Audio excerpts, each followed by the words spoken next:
उसके बारे में वर्णन है कि उस अवतार के उद्देश्य का वर्णन है और हम उसका कैसे लाभ ले सकते हैं हमारे जीवन में।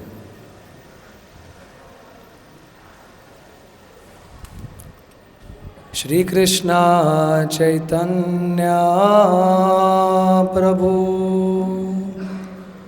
जीवे दया कोरी।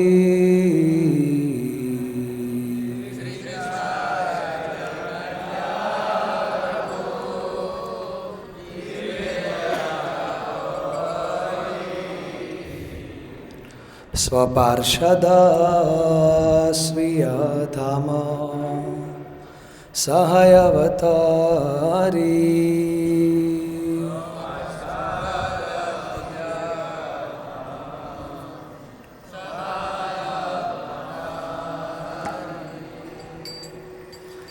श्री कृष्ण चैतन्य प्रभु जीवे दया कोरी।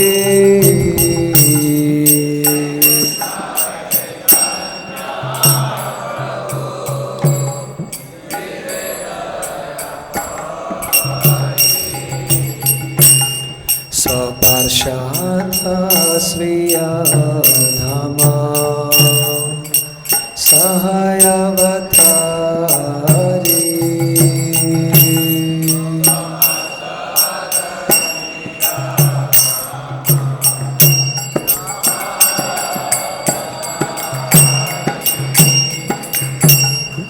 अत्यंत दुर्लभ प्रेमा करिवारे दाना।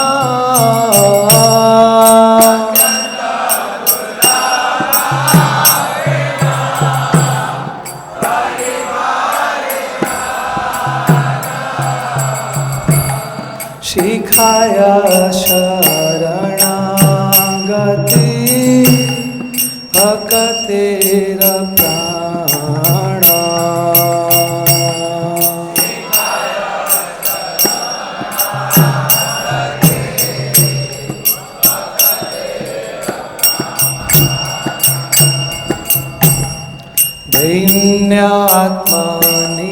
दैन्यात्मनिवेदना गोप्तृत्वे वराण।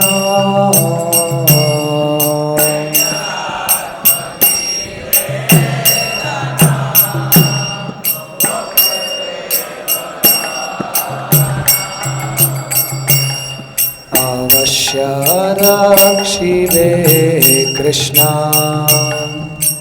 विश्वास पालना।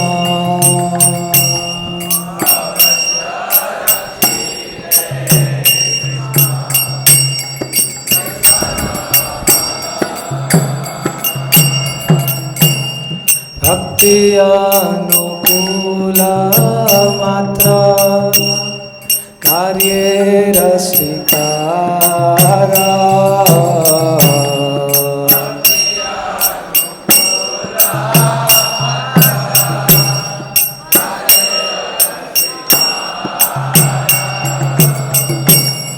भक्ति प्रतिकूल भाव वर्जन अंगीकार।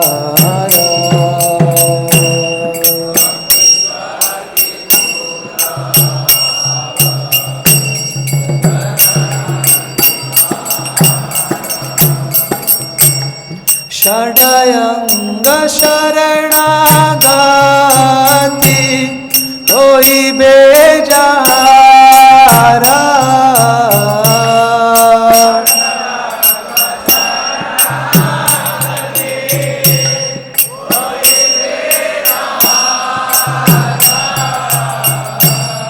ताहारा प्रार्थना सुने श्री नंद कुमारा।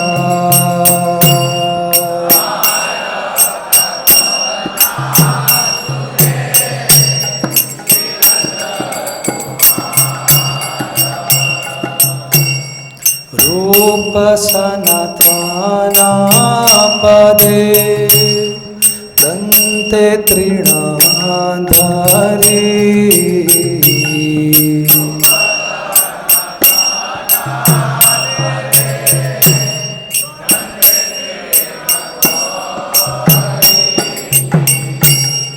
भगति विनोदा पड़े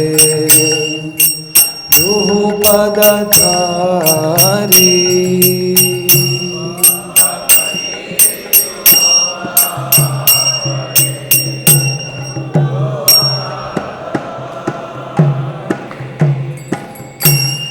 कांदिया कांदिया बोले आमी तो अधमा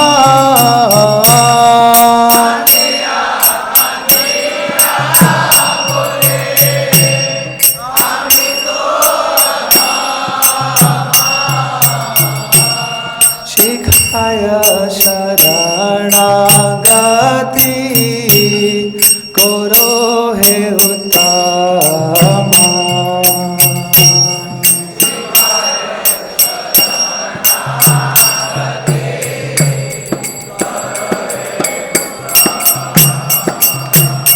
श्री कृष्ण चैतन्य प्रभु जीवे दया करी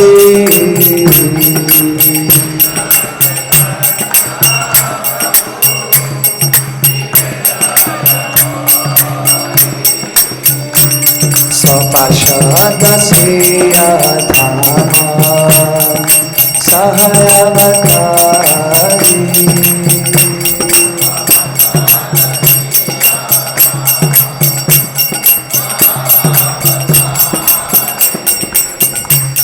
हरे कृष्णा कृष्णा कृष्णा हरे हरे हरे राम राम राम हरे हरे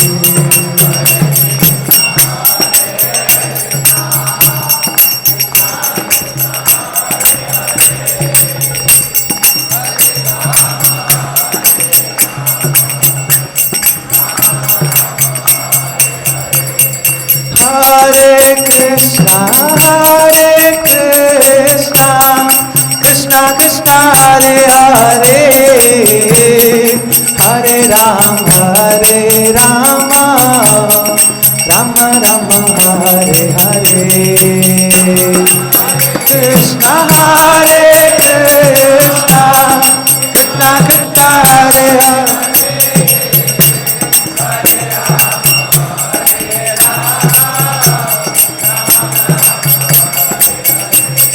जय जय श्री चैतन्य जय नित्यानंद जय द्वैत चंद्र जय गौर भक्तवृंद जय जय श्री चैतन्य जय नित्यानंद जय जय श्री चैतन्य जय नित्यानंद जय जय श्री चैतन्य जय नित्यानंद जय द्वैत चंद्र जय गौर भक्तवृंद जय द्वैत चंद्र जय गौर भक्तवृंद जय गौर निताय गौर निताय गौर निताय जय गौर निताय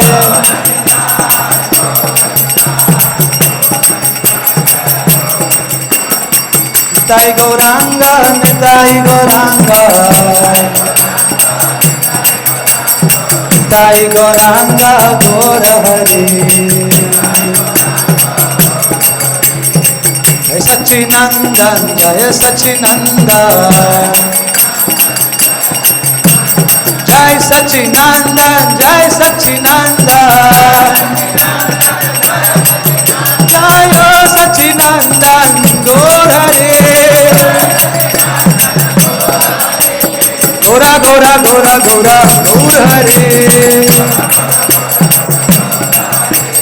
पतित पावन गौर हरे,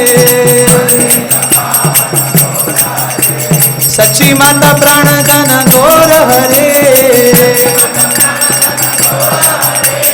गौरा गौरा गौर हरे, हरि बोल हरि बोल हरि बोल हरि बोल।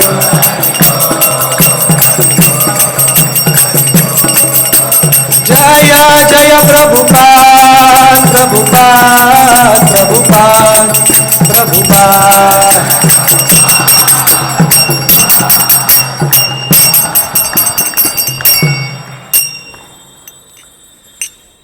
श्री गौर पूर्णिमा महामहोत्सव की, सामवेता गौर भक्त वृंद की, श्री गौरांग महाप्रभु की, श्री श्री गौर निताय की, श्रील प्रभुपाद की, गौर प्रेमानंदे।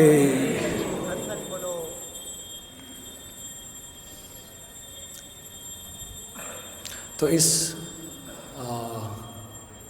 गीत का अर्थ इस प्रकार से है कि श्री कृष्ण चैतन्य महाप्रभु जीवों के ऊपर दया करने के लिए अपने पार्षद और अपने धाम के साथ आज के दिन अवतरित हुए थे।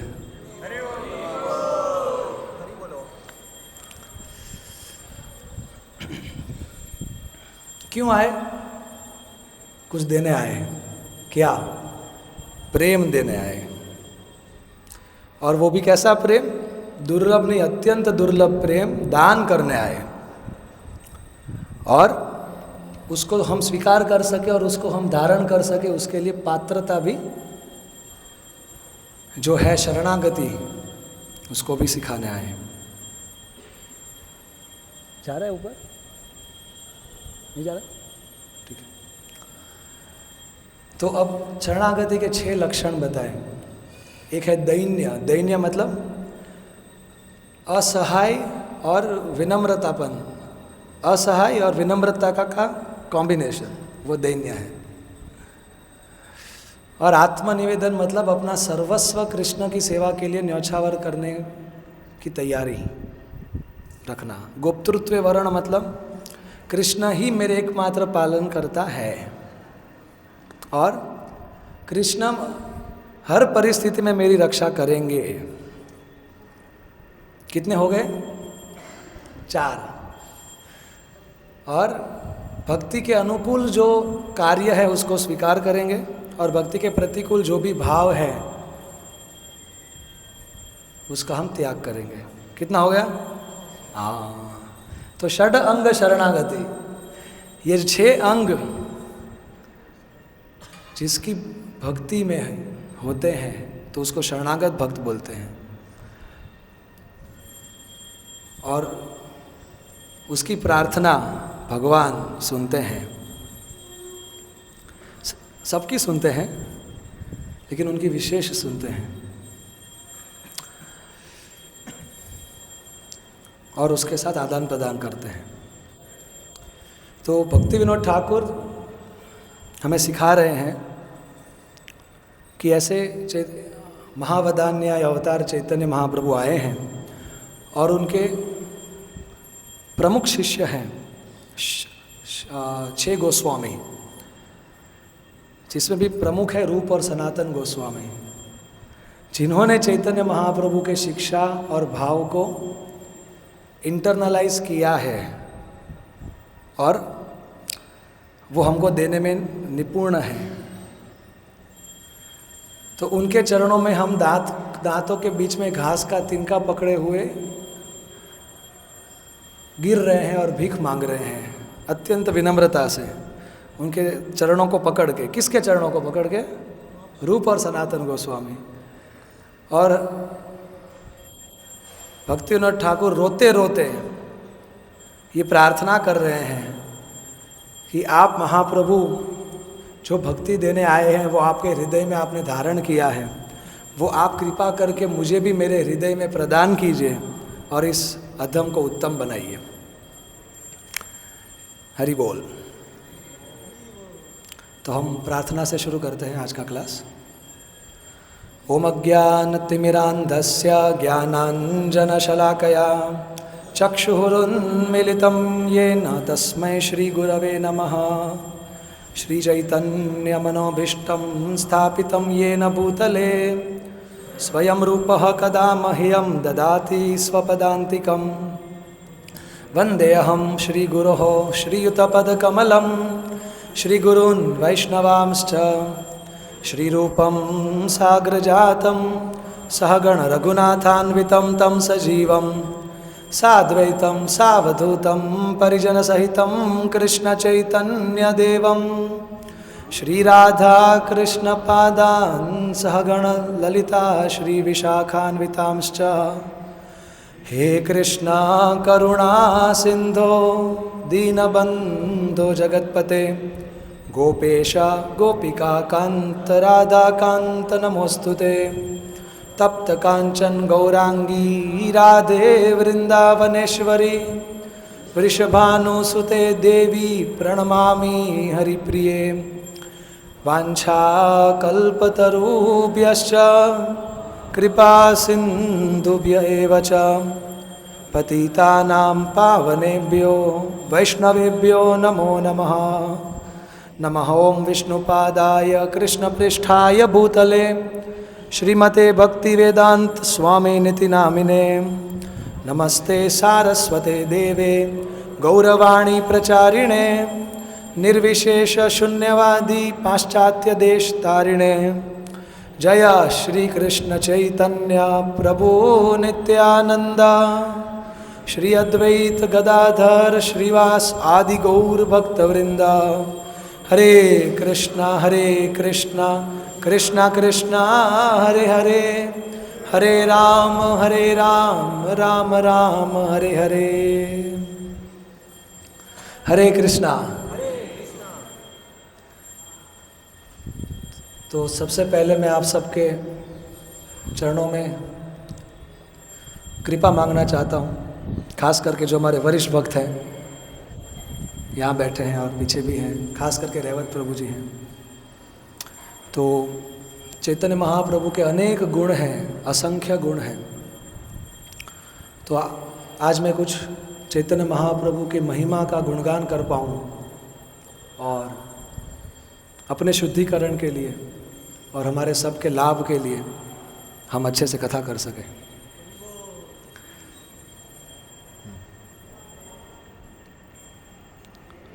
तो मैंने आज के क्लास के लिए एक पावर पॉइंट प्रेजेंटेशन बनाया है, क्योंकि बहुत सारे श्लोक आज हम चर्चा करेंगे, तो आप भी उस श्लोक को देख सकें और हम साथ में उसको हम दोहरा सकें। तो इसके लिए यहाँ पे स्क्रीन पे आएंगे श्लोक।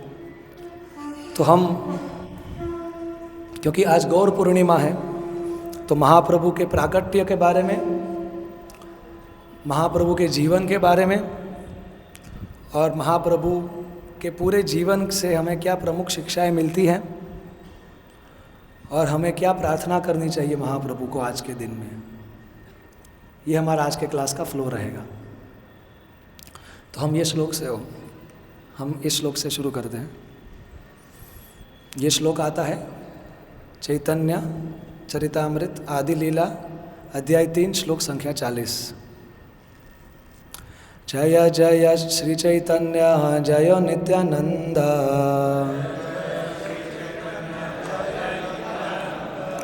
जय अद्वैत चंद्र जय गौर भक्त वृंद।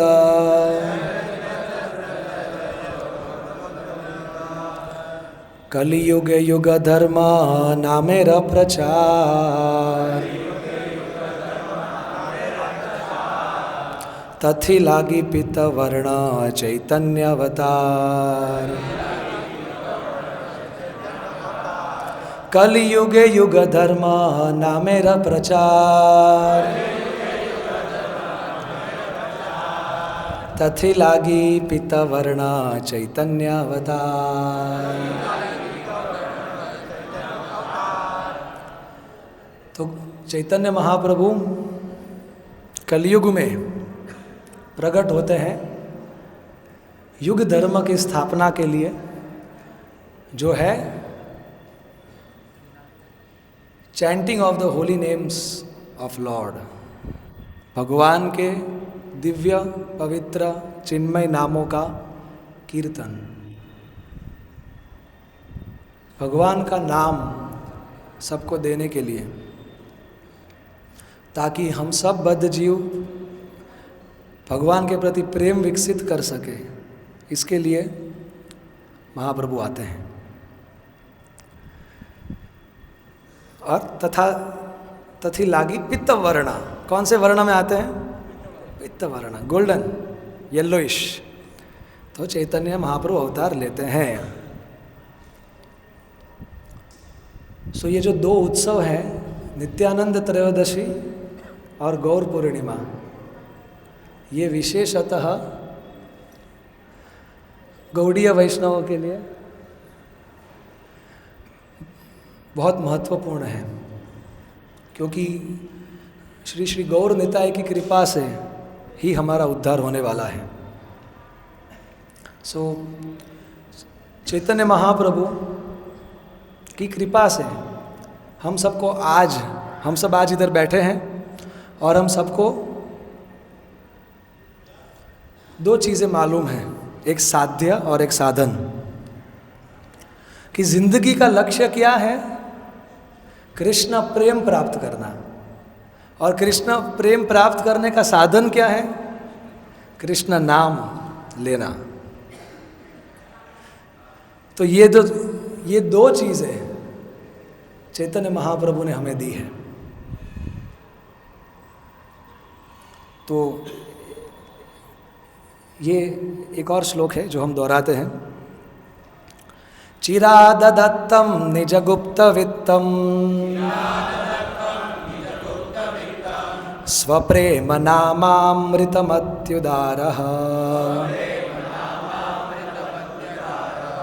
आपामरं यो विततार गौरः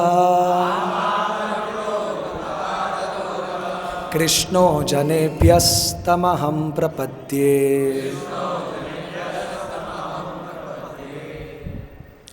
जब भगवान श्री कृष्ण आज से 5000 साल पहले द्वापर युग में अपनी लीलाओं को संपन्न करने के बाद जब अपने निज धाम गोलोक लौट गए, तब वो जाके चिंतन कर रहे हैं, हमारी सबकी चिंता कर रहे हैं, हमारे सबके इंतज़ार में कुछ प्लानिंग बना रहे हैं। तो उन्होंने सोचा कि बहुत वक्त हो गया है, चिराद अदत्तम, अदत्तम मतलब नहीं दिया है, चिराद मतलब बहुत समय से, क्या? निज गुप्त वित्तम, अपना गोपनीय खजाना मैंने बहुत काल से नहीं दिया है। वो क्या है? ये दो चीज़ें, स्वप्रेम नाम अमृतमत्युदारः। स्वप्रेम, किसका प्रेम? कृष्ण बोले मेरा प्रेम। और वो उसको कैसे प्राप्त करना है? कृष्ण सोचे सबसे शक्तिशाली मेरा नाम है, मेरे नाम से। तो अति उदार भाव से वो ही कृष्ण गौर कृष्ण के रूप में अवतरित होते हैं, गौरः कृष्णो। और विततार जनेभ्यस, इस भौतिक संसार के हम सब जन के लिए वितरित करने के लिए, क्या? ये दो चीज़ें, कृष्ण प्रेम और कृष्ण नाम। किसको वितरित करने के लिए आए हैं? आप पामरम।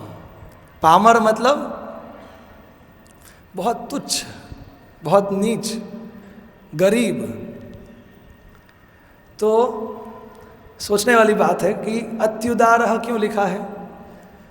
क्योंकि निज गुप्त वित्तम स्वप्रेम नामामृतम दे रहे हैं आप पामरम को। व्रज का प्रेम कलयुग के जीवों को देने के लिए स्वयं कृष्ण आए हैं, और वो है चैतन्य महाप्रभु। और वो चैतन्य महाप्रभु को तमहम प्रपद्ये, मैं आपको प्रणाम करता हूँ। इसलिए हम बोलते हैं नमो महावदान्याय कृष्ण प्रेम प्रदायते कृष्णाय कृष्ण चैतन्य नामने गौरत्विषे नमः हम चैतन्य महाप्रभु को महावदान न्याय क्यों कहते हैं? क्योंकि जो 4 पुरुषार्थ हैं, धर्म अर्थ काम मोक्ष, ये हमें सभी अवतार देते हैं और ये हमें शास्त्रों में से भी मिलता है। लेकिन जो भक्ति है, जो प्रेम है, जो पंचम पुरुषार्थ है, वो देने के लिए गौरांग महाप्रभु आए हैं, जो बहुत दुर्लभ है। और केवल देने के लिए नहीं, इतना इनवैल्यूएबल प्रोडक्ट जिसका कोई कीमत नहीं लगा सकता, तो उन्होंने इसको वितरित करने के लिए नामहट खोला, दुकान खोली। लेकिन कभी कभी कुछ भक्तों के पास उतना टाइम नहीं होता कि वो मंदिर तक जा सके, नामहट तक जा सके, प्रोग्राम में जा सके, तो ये उनको कृष्ण नाम मिले, कृष्ण प्रेम मिले। गौरांग महाप्रभु बोले कोई बात नहीं, मैं आऊँगा आपके घर, घर घर आऊँगा मैं, और घर घर आके मैं आऊँगा, मैं अपने भक्तों को भेजूँगा, और घर तक तो मैं पहुँचाऊँगा, होम डिलीवरी करूँगा, लेकिन मैं भीख भी मांगूँगा कि आप इसको ले लीजिए, आप इसको क्यों नहीं लेते, और मैं आपको ज़बरदस्ती दूँगा क्योंकि मुझे आपका उद्धार करना है। तो क्योंकि वो महावदान न्याय है और इतना कीमती वस्तु देने आए हैं आज, तो हमें कितना उत्साहपूर्वक और उत्सुकतापूर्वक हमें इस भेंट को स्वीकार करना चाहिए। एक और श्लोक है, श्रीला प्रबोधानंद सरस्वती जी लिखते हैं, पात्रा पात्र विचारणं न कुरुते न स्वं परं वीक्षते।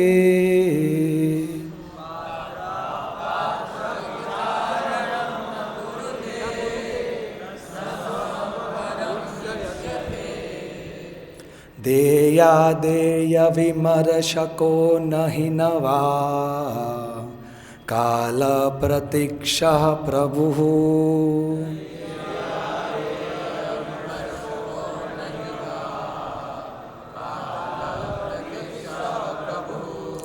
सद्यो यः श्रवणे क्षणे प्रणमना ध्यानादिना दुर्लभम्।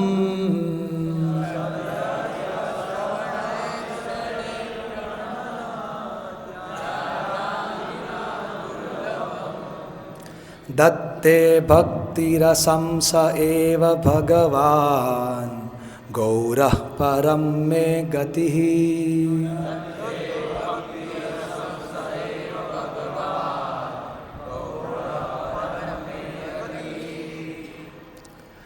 कि जब चैतन्य महाप्रभु इस कृष्ण प्रेम रूपी फल, इस अतुलनीय भेंट का जब वितरण करने आए हैं, तो वो विचार नहीं करते कि कौन पात्र है कौन अपात्र है। महाप्रभु ये भी नहीं देखते कि कौन मेरा है कौन पराया है। न स्वाम परम वीक्ष्यते। कभी हम देखते हैं ना कि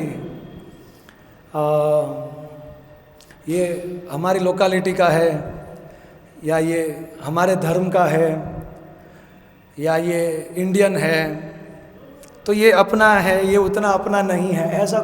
ऐसा महाप्रभु कुछ नहीं विचार करते कि क्या मुझे देना चाहिए विमर्श को, देया अदेया, क्या मुझे देना चाहिए या फिर नहीं देना चाहिए, कुछ विचार नहीं।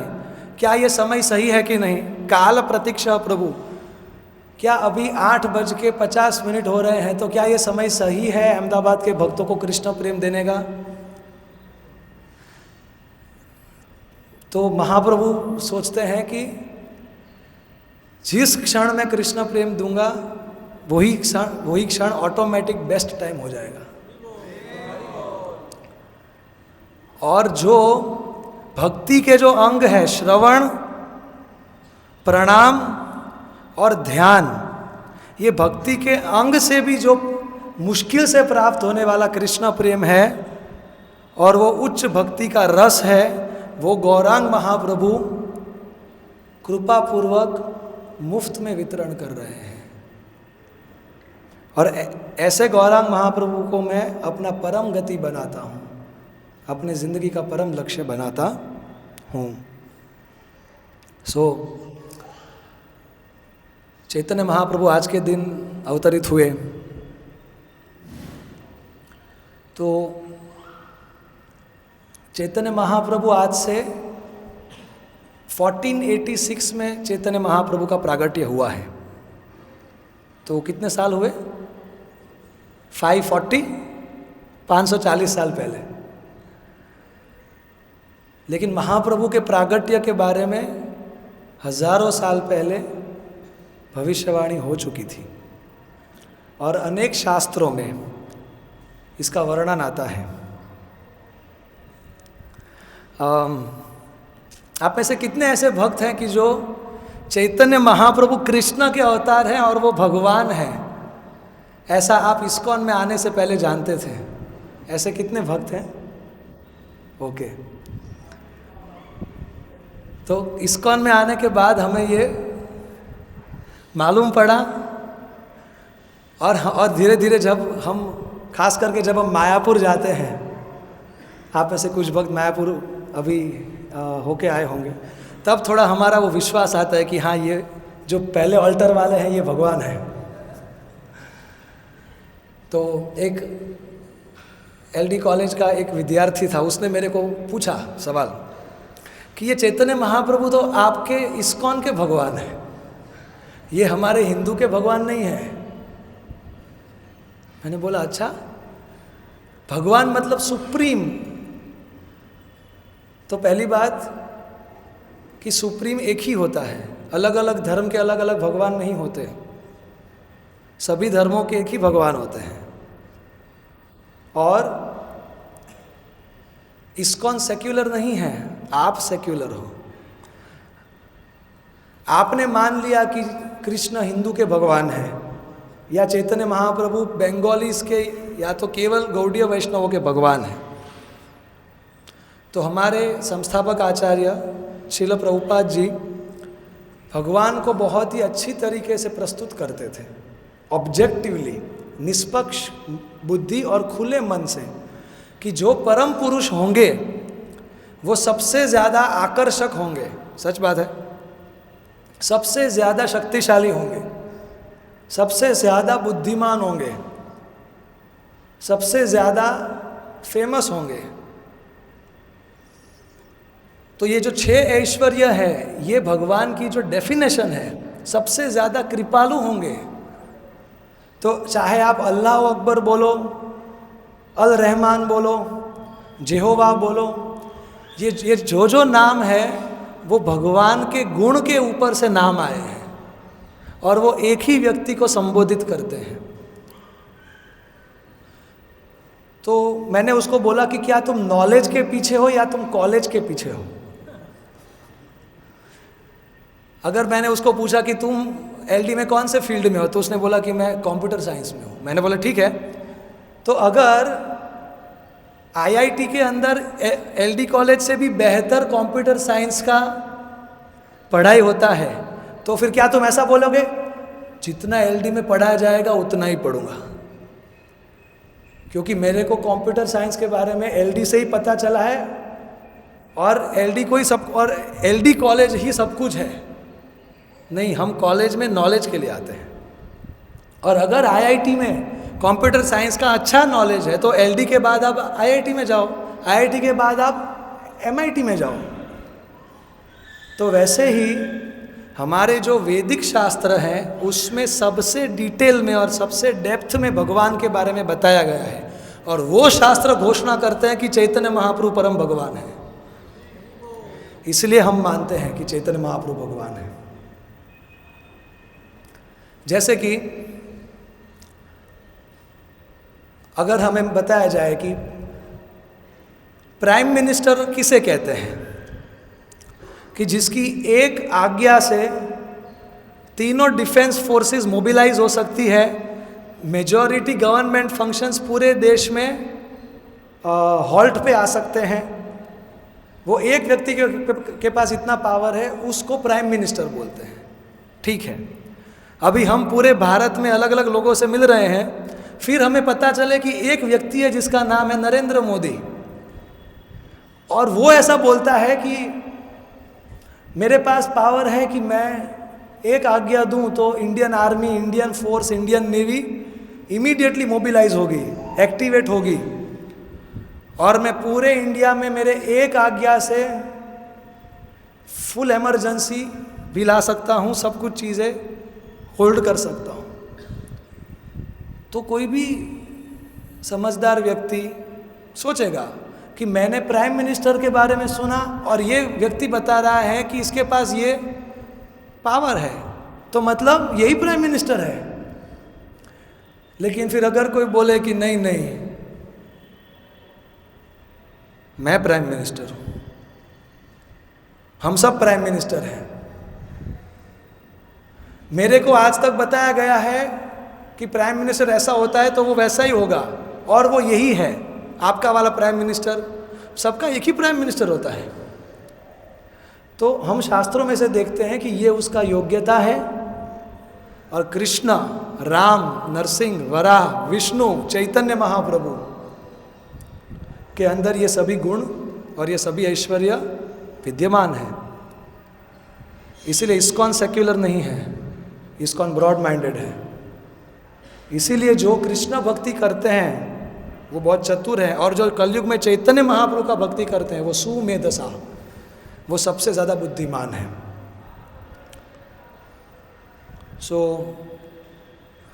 हमारा पूर्ण विश्वास होना चाहिए कि चैतन्य महाप्रभु वही कृष्ण है जो हमें अपने पास बुलाने के लिए, खुद भक्ति करके हमें भक्ति सिखाने के लिए आए हैं। और अलग अलग शास्त्रों में चैतन्य महाप्रभु के प्रागट्य के बारे में बताया गया है। तो ये जो श्लोक है ये कृष्णदास कविराज गोस्वामी उद्युत करते हैं विष्णु सहस्त्र नाम से। तो विष्णु सहस्त्र नाम में भी चैतन्य महाप्रभु के बारे में बताया गया है। तो ये हम सब पढ़ते हैं। सुवर्ण वर्ण हे मांगो वरांगश्चंदनांगदी संन्यासकृच्छमः शांतो निष्ठा शांति परायणः।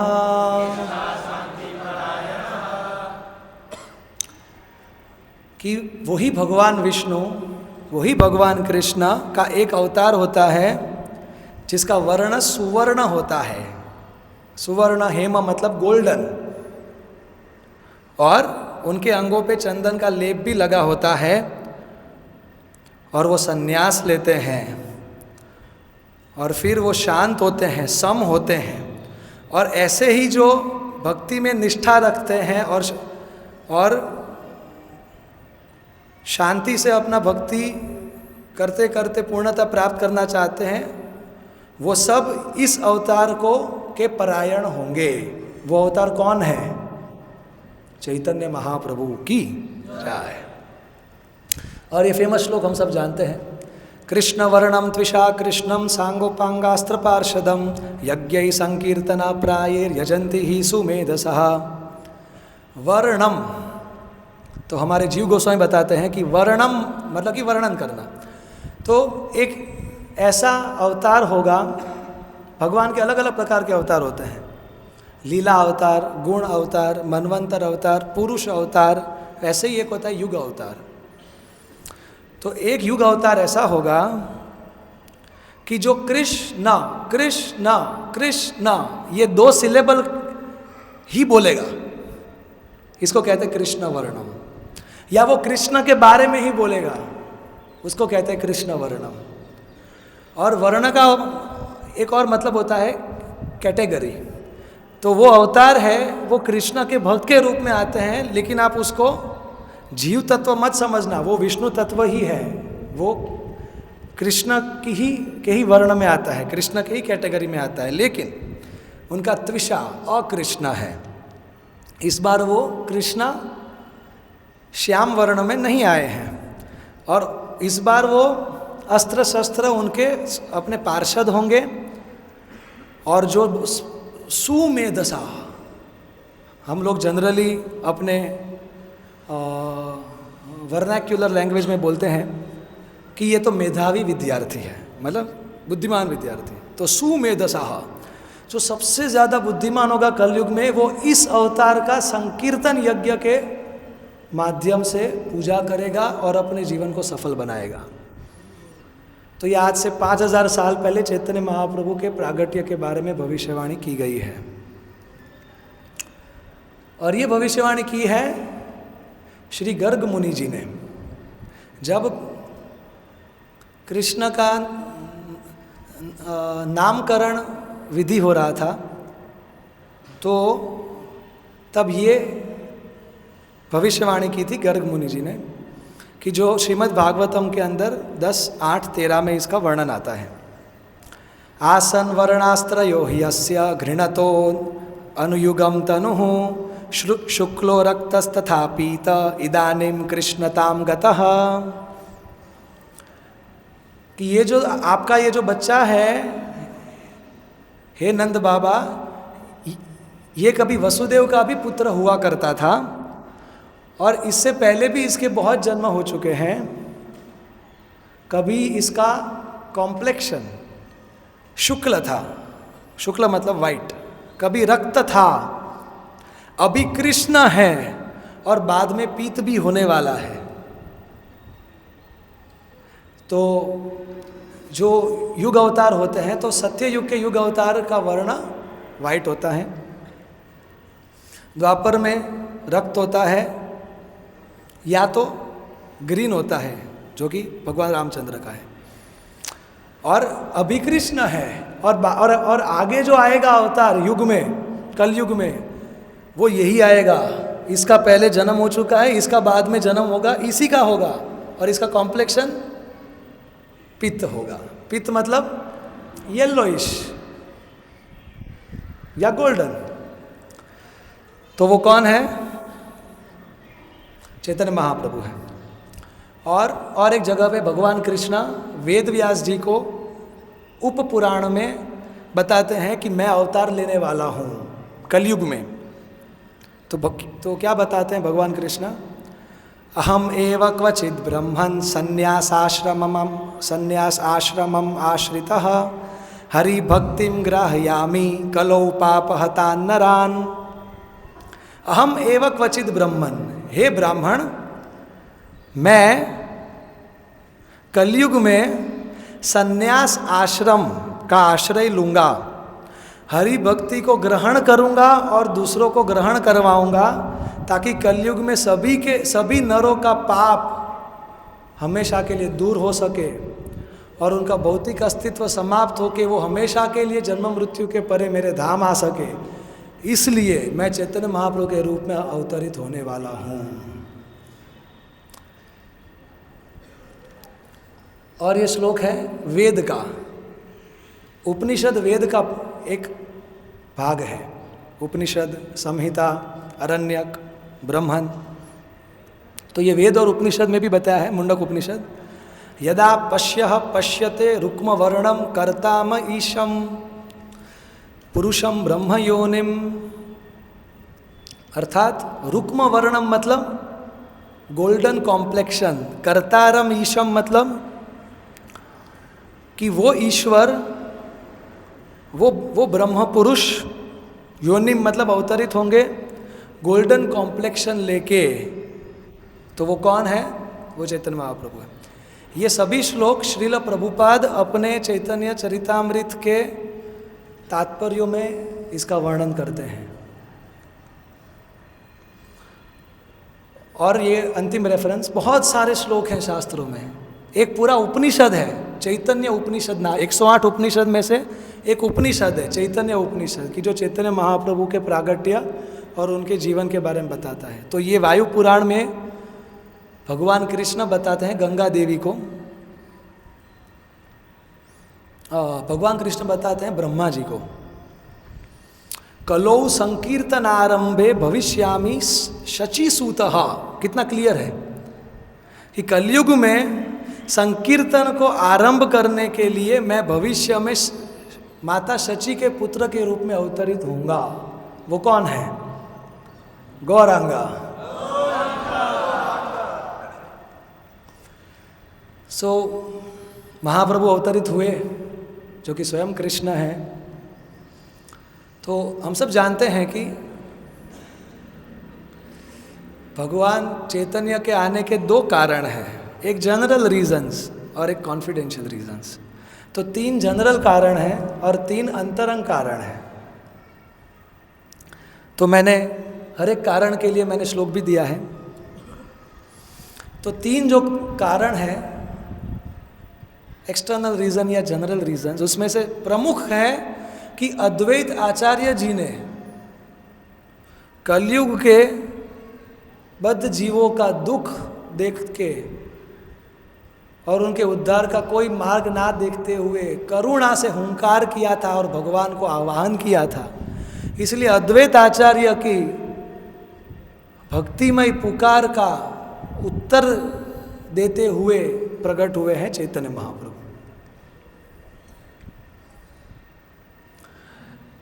केह पापे केह पुण्य करे विषय भोग, भक्ति गंध नाही जाते जाय भव रोग।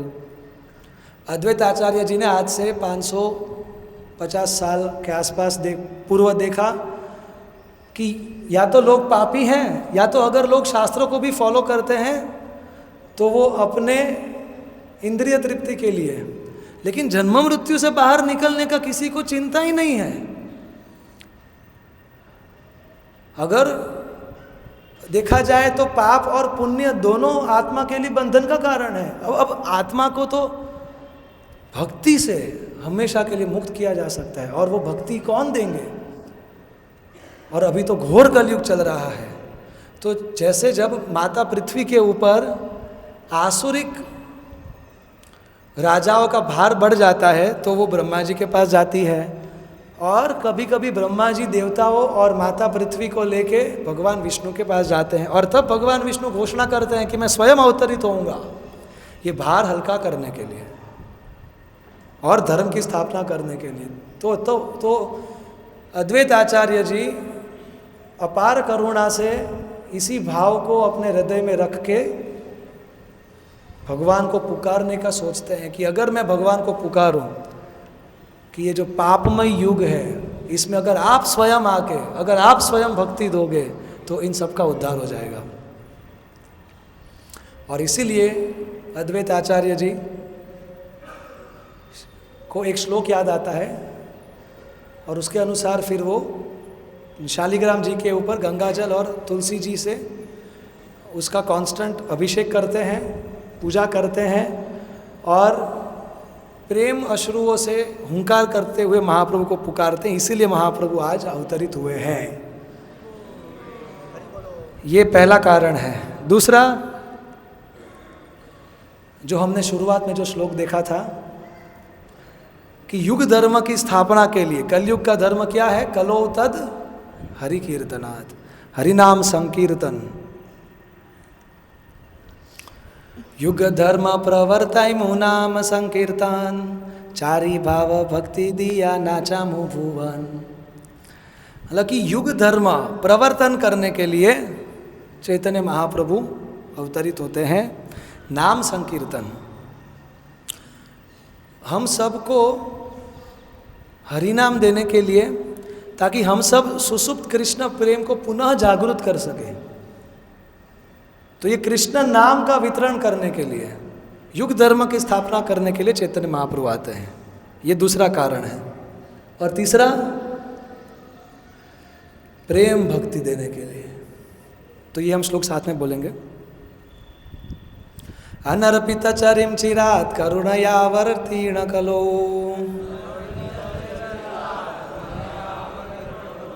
समर्पयितुम् उन्नतोज्ज्वल रसां स्वभक्ति श्रियम्,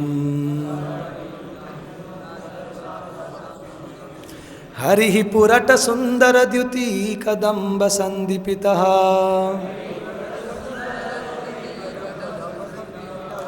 सदा हृदय कंदरे स्फुरतु वह शचिनंदनः।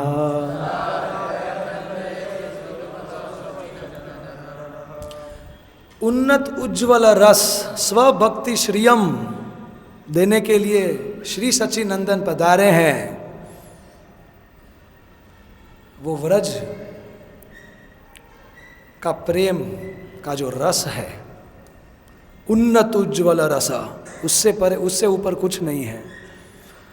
The most sublime and radiant मेलो ऑफ डिवोशनल सर्विस, द मेलो ऑफ कॉन्जुगल लव। तो ये प्रेम भक्ति वितरित करने के लिए जो कोई अन्य अवतार नहीं दे सकता, वो देने के लिए महाप्रभु आए हैं। तो ये 3 कारण है जेनरिक कि महाप्रभु अवतरित हुए हैं। पहला, अद्वैत आचार्य के प्रेम में पुकार से। दूसरा, युग धर्म हरिनाम संकीर्तन की प्रस्थापना करने।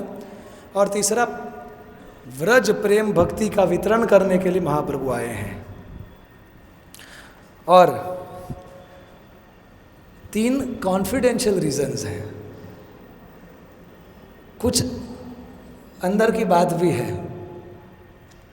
तो वो 3 रीजंस क्या है वो हम देखते हैं।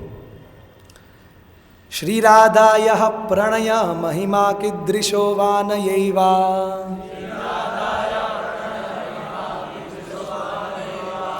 स्वाद्यो येनाद्भुत मधुरिमा कीदृशो वा मदीयः,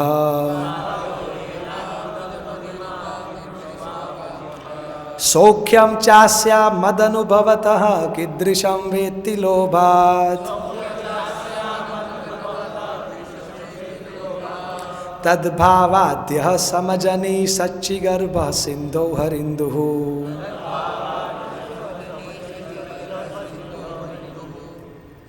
तो हर एक लाइन एक एक कारण है।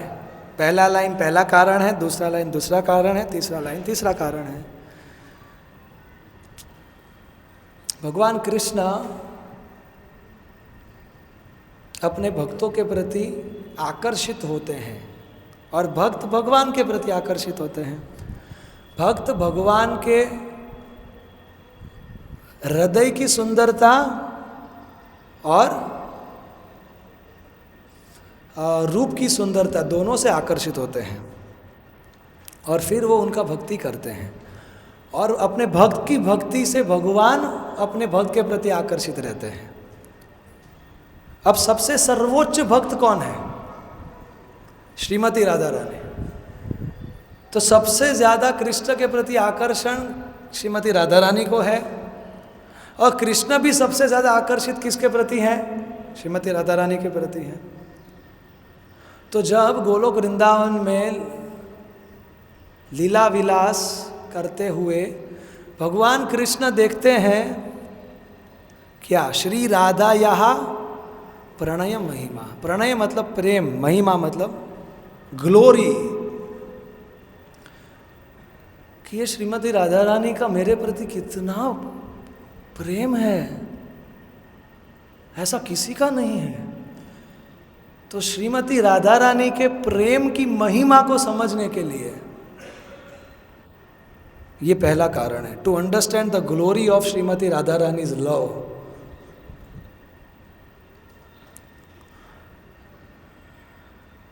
दूसरा, स्वाद्यो येन अद्भुत मधुरिमा। अब श्रीमती राधा रानी का प्रेम कितना महान है ये भी समझना है, और वो मेरे प्रति इतनी आकर्षित क्यों है, ऐसा मेरे अंदर क्या है? अद्भुत मधुरिमा, मैं कितना स्वीट हूं। कृष्ण के बारे में क्या स्वीट है? सब कुछ स्वीट है। मधुराधिपते अखिलम मधुरम। तो खुद अपने माधुर्य को समझने के लिए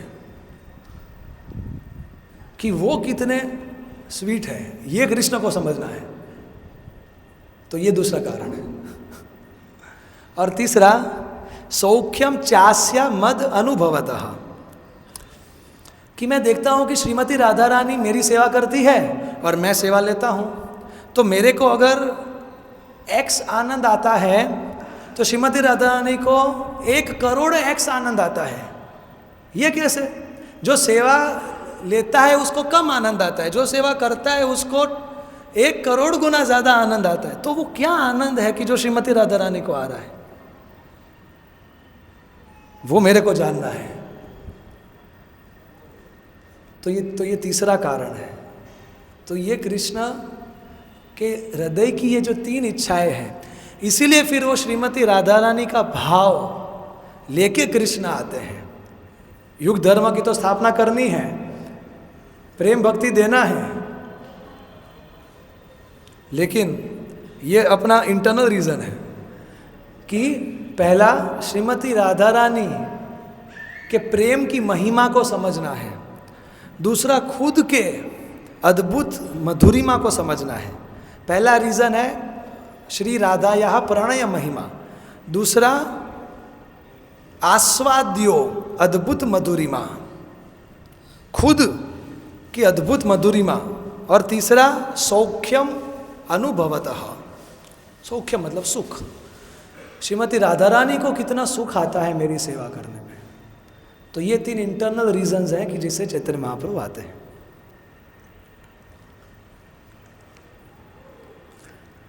अब चैतन्य महाप्रभु 1486 में अवतरित हुए।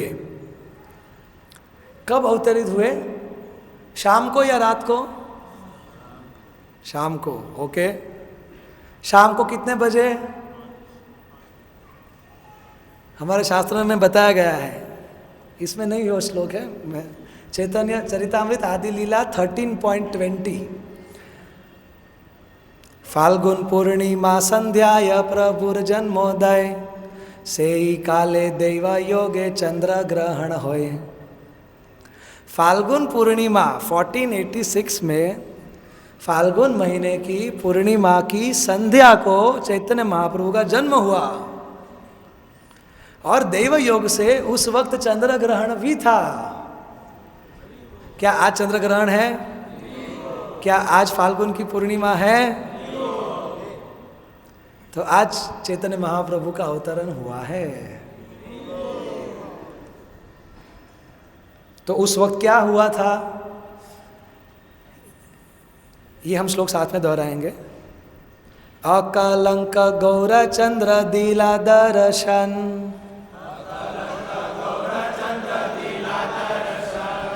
सकलंक चंद्रे आर कौन प्रयोजन।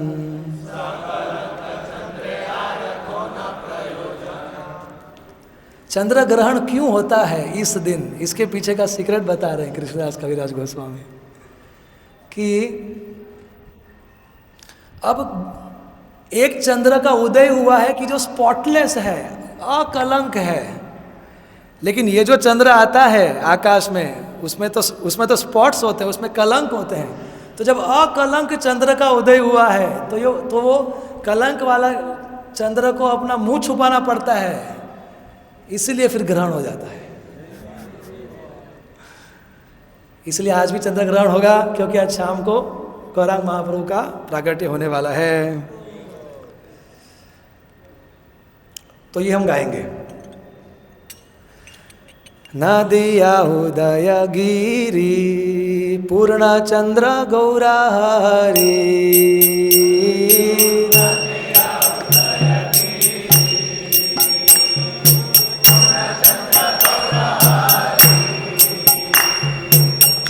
कृपा करी हैला उदया, कृपा करी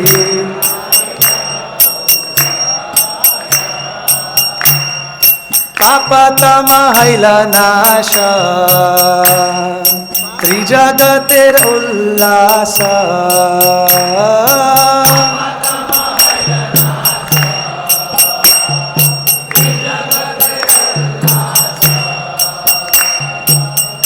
जगभरी हरिध्वनि होया, जगभरी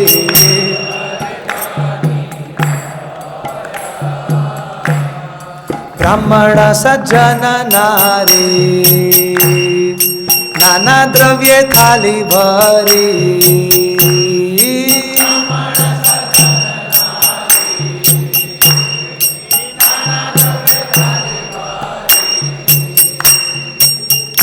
आइला सबे यौतुक लैया आइला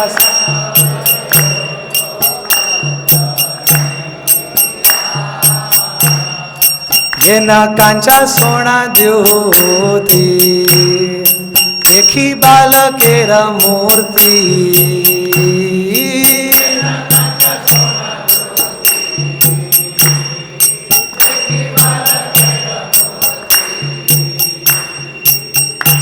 आशीर्वाद करे सुख पाइया आशीर्वाद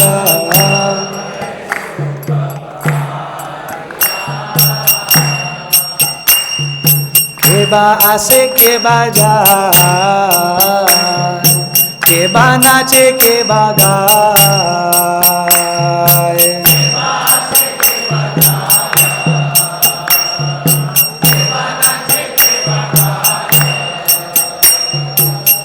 संभालीते नारे कार बोला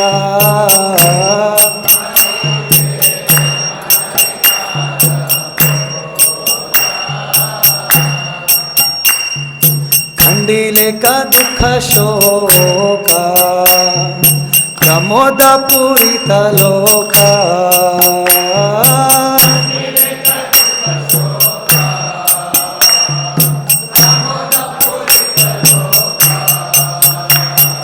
खंडिले का दुख शोक प्रमोद पूरित लोक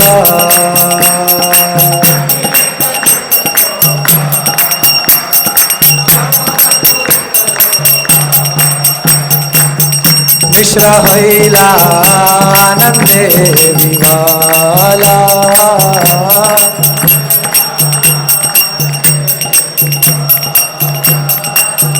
मिश्र हईला आनंदे विगाला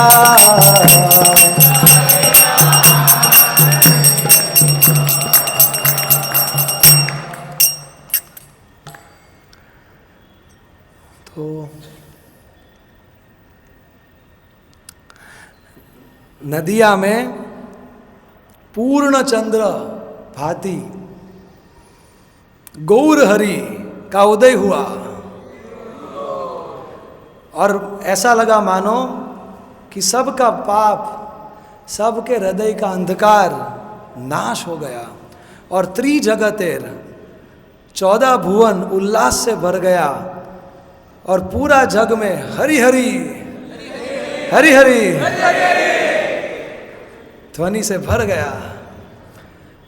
अब जगन्नाथ मिश्र के घर ब्राह्मण सज्जन नारी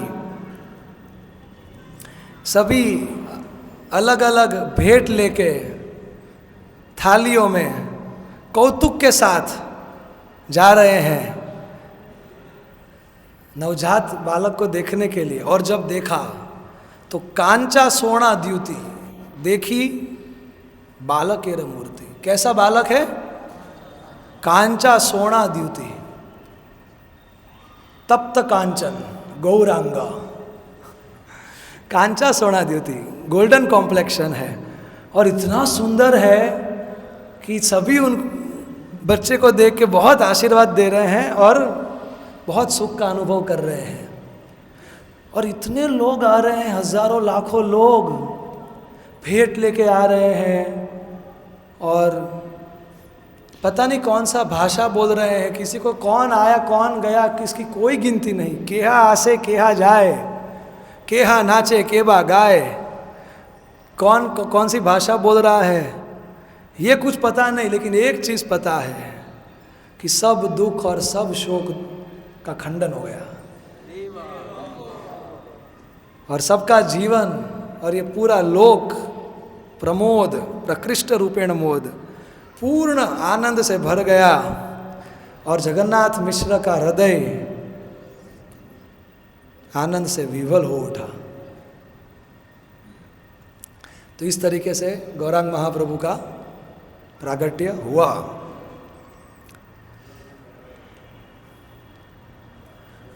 अभी क्योंकि वक्त कम है तो मैंने सोचा कि चैतन्य महाप्रभु का जो पूरा जीवन है, महाप्रभु 48 ईयर्स तक इस पृथ्वी पे रहे, तो महाप्रभु का जो जीवन है वो 2 भाग में विभाजित है, एक आदि लीला और एक शेष लीला।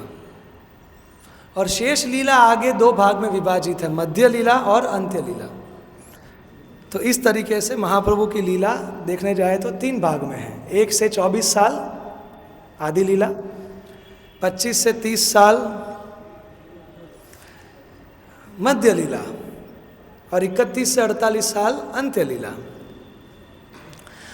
तो महाप्रभु के अलग अलग लाइफ के फेजेस से महाप्रभु हमें क्या टीचिंग देते हैं हमारी भक्ति के लिए। तो एक शॉर्ट एक्रोनिम बनाया है, SOS। SOS वो कॉल होता है ना कि जब हम खतरे में होते हैं तब हम SOS कॉल करते हैं। तो हमें to relieve us of this material existence Chaitanya Mahaprabhu आए हैं, therefore SOS। To save our souls Mahaprabhu आए हैं। सो महाप्रभु का जो पहला जो टीचिंग है वो उन्होंने अपने स्कॉलरशिप से कुछ टीचिंग दिया, क्या वो हम देखेंगे। दूसरा, संन्यास लेने के बाद जब वो आउटरीच में गए साउथ इंडिया, नॉर्थ इंडिया, तब उन्होंने हमें कुछ टीचिंग दिया। और जो लास्ट के जो 11 साल है, जब वो जगन्नाथपुरी में कंप्लीटली कृष्ण में एब्जॉर्ब रह के कैसे जीना है, जब वो डेमोन्स्ट्रेट कर रहे थे, तो उसको सेंटलीनेस बोला है। उससे उन्होंने हमें कुछ सिखाया। तो ऑफ कोर्स ये ब्रॉड क्लासिफिकेशन है। सो चैतन्य महाप्रभु जब छोटे थे तो उनका नाम था निमाई, और वो इतने विद्वान थे कि 12, 13, 14 साल में ही उनको बोला जाता था निमाई पंडित। क्यों? क्योंकि वो अपने यूनिवर्सिटी में नहीं, डिस्ट्रिक्ट में नहीं, अपने पूरे जिले में उन्होंने टॉप कर दिया था। तो तब 15वीं सदी में हालांकि मुसलमान का शासन था, तो भगवान चैतन्य महाप्रभु या भगवान का ये जो मनुष्य जैसे जो मानुषम रूपम, भगवद गीता में बताया है कि मनुष्य के रूप में जो भगवान अवतार लेते हैं, तो वो कैसे अवतार लेते हैं। He appears as one among the many and then manifests as one above the many.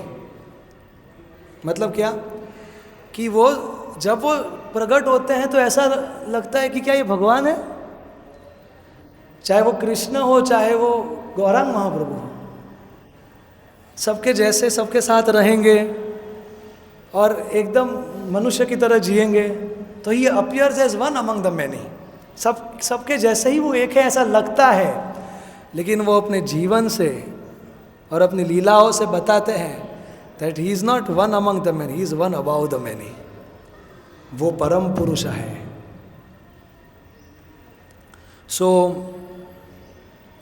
महाप्रभु तो तब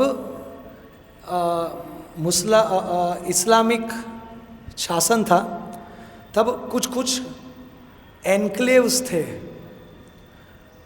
हमारे इंडियन इंटेलिजेंसिया के। मतलब कि जैसे कि कश्मीर था, नदिया था, वाराणसी था, तो वो विद्वत्ता के गढ़ माने जाते थे भारत में, ऐसे बहुत सारे थे। तो अभी तो निमाई छोटा है, 12, 13, 14 साल का है, लेकिन वो डिबेट में अपने टीचर्स को भी डिफीट कर देता था। अपने इक्वल्स को तो वो डिफीट करते थे, अपने सीनियर्स को और सभी एक्सपर्ट्स को। तो एक तो है कि अपनी स्कूल में टॉप करना, एक तो है कि विद्या के गढ़ में टॉप करना अपने क्लास में, एक तो है कि कोई सीनियर जूनियर सब में उन्होंने टॉप कर दिया था, इसलिए उनको बोला जाता था निमाई पंडित। और वो इतने विद्वान थे कि वो दूसरों के तो तर्क को काट सकते थे, वो अपने ही तर्क को भी काट के फिर से उसकी स्थापना कर सकते थे। लेकिन महाप्रभु को कुछ सिखाना था। महाप्रभु क्यों आए हैं? भक्ति का प्रचार करने के लिए। और तब 15वीं सदी में शंकराचार्य जी ने जो निराकारवाद का जो प्रचार किया और उससे जुड़ी हुई जो मानसिकताएं थी वो बहुत प्रबल थी। और उसमें से एक मानसिकता थी कि भक्ति में कि कम समझदार लोग भक्ति करते हैं, या तो जिसमें बुद्धि नहीं है शास्त्र समझने का वो भक्ति करते हैं, और ये तो सेंटिमेंटल लोग होते हैं। तो महाप्रभु के दिमाग में था कि मेरे को बताना है कि bhakti is not anti intellectual और non intellectual, it is trans intellectual. मतलब कि ऐसा नहीं है कि अगर कोई बुद्धि से समझेगा तो वो भक्ति के परे जाएगा। सभी को शास्त्र का सभी ज्ञान भक्ति की ओर लेके जाता है, भक्ति के परे नहीं लेके जाता। या ऐसा नहीं है कि जो अनइंटेलिजेंट लोग हैं वो भक्ति करते हैं, जो भावुक लोग हैं वो भक्ति करते हैं, ऐसा नहीं है। और ऐसा भी नहीं है कि अगर आपको समझ में आया, आपको सब समझ में आ जाएगा भक्ति के बारे में, भगवान के बारे में, ऐसा भी नहीं है। भक्ति बुद्धि से और ज्ञान और पांडित्य से भी परे है। बुद्धि लगाना है जहाँ तक जाता है, लेकिन उसके आगे भी अगर भक्ति जाता है और हमारा बुद्धि नहीं जाता, फिर भी हम भक्ति को स्वीकार करके हम भक्ति करते हैं। ये महाप्रभु को सिखाना था। इसीलिए एक बार ये अपने केशव काश्मीरी आए, किधर? नदिया में। और केशव काश्मीरी तब दिग्विजय पंडित थे, मतलब उन्होंने पूरे भारत देश में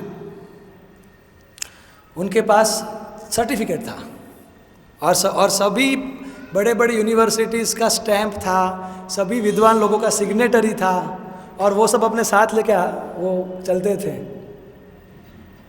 और उनको ऐसा वरदान था कि देवी सरस्वती उनके जीवा पे बैठ के प्रवाहित होगी जब वो बोलना शुरू करेंगे। अब उनको कौन हराएगा? आप किसी इंसान के साथ डिबेट कर सकते हो, आप देवी देवताओं के साथ, सरस्वती देवी के साथ एक मनुष्य कैसे डिबेट करेगा? इसलिए वो सब जगह पे जीतते थे। अब वो आए नदिया में, क्योंकि नदिया भी विद्या का गढ़ था। और तभी सभी नदिया के बड़े बड़े पंडितों ने मास बंक कर दिया। बोला कि यार इज्जत जाएगी, तो एक काम करते हैं, ये हम अपने निमाई पंडित को हम आगे कर देते हैं। पंडित तो है, सबको हरा देता है, लेकिन केशव काश्मीरी को भी कोई हरा नहीं सकता, उसको वरदान है। तो अगर निमाई पंडित हार गया तो हम क्या बोलेंगे? अरे वो तो हम आउट ऑफ टाउन थे, तुमने तो 14 साल के बच्चे को हराया, इसमें क्या बड़ी बात है? और अगर निमाई पंडित ने हरा दिया तो हमारा 14 साल का बच्चा तुमको हरा देता है। तो ये इनका प्लान था। और निमाई पंडित अपने, तब हालांकि वो विद्यार्थी थे, लेकिन तब वो शिक्षक भी बन गए थे, और अपने से ज़्यादा उम्र के विद्यार्थियों को भी वो शिक्षा देते थे निमाई। तो वो निमाई पंडित अपने विद्यार्थियों के साथ गंगा जी के किनारे बैठे थे। तब केशव काश्मीरी अपने समूह के साथ उधर आए, और केशव काश्मीरी ने दूर से देखा कि एक बहुत ही सुंदर नवयुवक क्लास ले रहा है। तो वो क्योंकि निमाई सुंदर थे तो इसलिए इनका नज़र गया। तो अब यहाँ पे हमें सीखना है कि निमाई पंडित ने 2 युक्ति किया इधर। निमाई पंडित ने केशव काश्मीरी से इनफॉर्मल डिबेट किया, फॉर्मल डिबेट नहीं किया। फॉर्मल डिबेट में क्या होता, अगर निमाई पंडित केशव काश्मीरी को हरा भी देते तो शायद उनका अहंकार बीच में आ जाता। इंग्लिश में एक कहावत है, if you convince a man against his will but he still remains the same. अगर उसकी इच्छा नहीं है बदलने की, लेकिन आपने तर्क से उसको साबित कर दिया कि तुम गलत हो, फिर भी वो अंदर से तो नहीं सुधरेगा। तो फॉर्मल से ज़्यादा इनफॉर्मल उसके दिल को छूना है मेरे को, तो इसीलिए इनफॉर्मल डिबेट का सोचा और अपनी विनम्रता से केशव काश्मीरी को घायल करना था, केशव काश्मीरी को हरा के केशव काश्मीरी को जीतना था निमाई पंडित को। इसीलिए निमाई पंडित खुद खड़े होके केशव काश्मीरी के पास जाके प्रणाम करके बोलते हैं, आइए आपका स्वागत है, आप तो महान दिग्विजय पंडित केशव काश्मीरी हो, आपका हमारे नदिया में स्वागत है। तो इन्होंने पूछा तुम कौन हो? तो निमाई पंडित के जैसा विद्यार्थी थे उन्होंने बोला ये हमारे निमाई पंडित है। तो इन्होंने भी बोला कि अच्छा तुम्हारा नाम निमाई पंडित है, मैंने भी तुम्हारे बारे में सुना है कि तुम महान पंडित हो, चलो हम शास्त्रार्थ करते हैं। तब इन्होंने बोला निमाई पंडित ने, अरे मैं तो एक सामान्य व्याकरण पढ़ाने वाला शिक्षक हूँ, आप तो आपके पास महान पांडित्य है, मैं क्या आपके साथ शास्त्रार्थ करूँगा, लेकिन आप यहाँ पे आए हो, गंगा जी के किनारे आए हो, तो आप थोड़ा हमारे सब के लिए गंगा जी के गुणगान में आप कुछ बता दीजिए। तो केशव काश्मीरी जी फॉर्म में आ गए, क्योंकि अगर किसी को लेक्चर देना अच्छा आता है और जब उसको बोले कि आपका क्लास है तो वो कितना अच्छे से क्लास देगा। अगर किसी को कुकिंग आता है आप उसको कुकिंग का सेवा दो, अगर किसी को मृदंग आता है और आप उसको मृदंग का सेवा दो तो उसका उत्साह बढ़ जाएगा। तो उन्होंने तत्क्षण 100 श्लोक गंगा जी के बखान में, गुणगान में, गंगा जी के प्रवाह के भांति सड़सड़ाहट बोल दिए और निमाई पंडित के सभी छात्र स्तब्ध रह गए, अरे आंसू थे, अब क्या होगा? और निमाई पंडित ने सुन के बोला, वाह क्या पांडित्य है, बहुत सुंदर। क्या मैं आपको और एक रिक्वेस्ट कर सकता हूं कि आप क्या अभी अपने श्लोकों का आप विश्लेषण करेंगे, रिव्यू करेंगे कि उसमें क्या सही है और क्या और सही हो सकता है, ये भी आप अपनी विद्वत्ता बताइए। तो उन्होंने बोला मेरी रचना के अंदर कभी कोई गलती नहीं होती। तो इन्होंने बोला कि एक्चुअली कैसा है कि मेरे अंदर आप जितना पांडित्य नहीं है, लेकिन क्योंकि मैं थोड़ा बहुत व्याकरण सिखाता हूँ तो इसलिए कुछ व्याकरण का मेरे को अगर थोड़ा गलती मेरे को थोड़ा लग रहा है, आप थोड़ा सोचिए और बताइए। तो बोले अच्छा तुम बताओ कौन सा गलती है। तो महाप्रभु ने एक श्लोक संख्या 18 में ये गलती है, श्लोक संख्या 46 में ये गलती है, श्लोक संख्या 55 में ये गलती है, ऐसा बोलते रहे और केशव काश्मीरी का तो मुंह खुला रह गया। केशव काश्मीरी ने पूछा, एक मिनट, गलती तो तुमने निकाला लेकिन तुमको 100 श्लोक याद कैसे रह गए? तो इन्होंने बोला विनम्रता से, निमाई पंडित ने, जिस भगवान की कृपा से आप 100 श्लोक का तत्क्षण निर्माण कर सकते हो, उसी भगवान की कृपा से मुझे ये 100 श्लोक कंठस्थ भी रह गए हैं।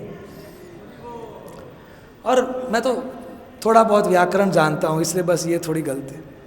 तो ये तो क्लीन बोल्ड हो गया। और फिर निमाई पंडित के छात्र हरि बोल, हरि बोल। तो तुरंत निमाई पंडित बोला, हाय हमें किसी के ऊपर नहीं हंसना है, हमें सबके साथ हंसना है। We don't have to laugh at people, we have to laugh with the people. तो हंसो मत।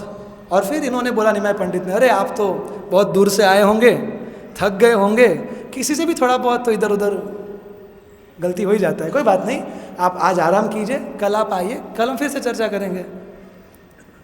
तो केशव काश्मीरी तो हक्का बक्का होके गया और अपने रूम में जाके दरवाज़ा बंद करके माता सरस्वती को प्रार्थना करने लगा, हे देवी आपने मेरा साथ कैसे छोड़ दिया, आप मेरे को जवाब दीजिए कि क्या मुझसे कोई अपराध हो गया है। और ऐसी प्रार्थना करते करते सोचते सोचते वो सो गया। तब उसके सपने में आते हैं देवी सरस्वती, और देवी सरस्वती बताते हैं कि प्रभु जी, मैंने आपको वरदान दिया कि आप जब मनुष्य के सामने बोलेंगे तब मैं आपके जीवा पे आके बोलूंगी, लेकिन ये जो जिसके सामने आप गए थे वो थोड़ी कोई मनुष्य है, वो तो मेरे स्वामी के स्वामी है। कृष्ण बोले कौन? मेरे स्वामी ब्रह्मा जी, उनके स्वामी कृष्ण, ये स्वयं कृष्ण है, तो उनके सामने मैं क्या बोलूं? तो उनके सामने तो झुकना हारना ये तो मेरे लिए गर्व का विषय है। उनके सामने थोड़ी मैं अपना पांडित्य दिखाऊंगी। तो केशव काश्मीरी को ये कृपा, वास्तविक कृपा दिया माता सरस्वती जी ने। और फिर दूसरे दिन केशव काश्मीरी जाके निमाई पंडित के चरणों में गिर गए कि प्रभु मेरे पांडित्य के अहंकार में मैं आपको पहचान नहीं पाया, आप तो मेरे प्रभु हो। तब निमाई पंडित ने बोला तुम्हारा पांडित्य अद्वितीय है, लेकिन पांडित्य का उद्देश्य इस संसार को इम्प्रेस करना नहीं है, भगवान के महिमा का गुणगान करना है, भगवान की सेवा करना है। इसलिए अभी तुम पांडित्य को भगवान की भक्ति में लगाओ और अभी भगवान की भक्ति को अपना लक्ष्य बनाओ। और फिर केशव काश्मीरी महान वैष्णव बनते हैं और फिर उन्होंने श्रीमद् भागवतम के ऊपर आगे जाके एक कमेंट्री भी लिखा। अब निमाई पंडित ने तो उपदेश दिया कि आप स्कॉलरशिप छोड़ो, भक्ति करो, लेकिन इनका अपना पांडित्य चालू था। अब 16 साल की उम्र में वो गए, कहाँ गए? गया। अपने पिताजी का श्राद्ध करने के लिए गया गए, तब वो मिले ईश्वरपुरी से। और जब निमाई पंडित ईश्वरपुरी से मिले तब उनके अंदर इतना क्रांतिकारी परिवर्तन आया कि उनके अंदर भक्ति का बाढ़ आया उनके हृदय में, और उन्होंने ईश्वरपुरी को अपने गुरु के रूप में स्वीकार किया। और फिर उन्होंने कृष्ण भक्ति को ही अपना सर्वस्व स्वीकार कर लिया और फिर वो पूरी तरीके से बदल गए।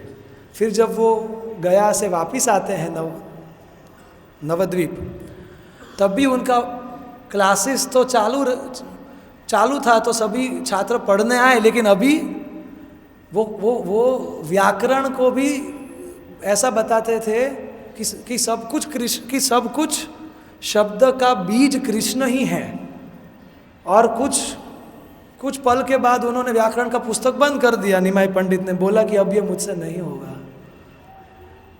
मैं केवल कृष्ण भक्ति ही सिखा पाऊंगा, क्योंकि अब मेरे को समझ में आ गया है कि हर वस्तु का मूल तो कृष्ण ही है और उसी कृष्ण को प्रेम करना ही हमारा सर्वोच्च सौभाग्य और सर्वोच्च लक्ष्य है।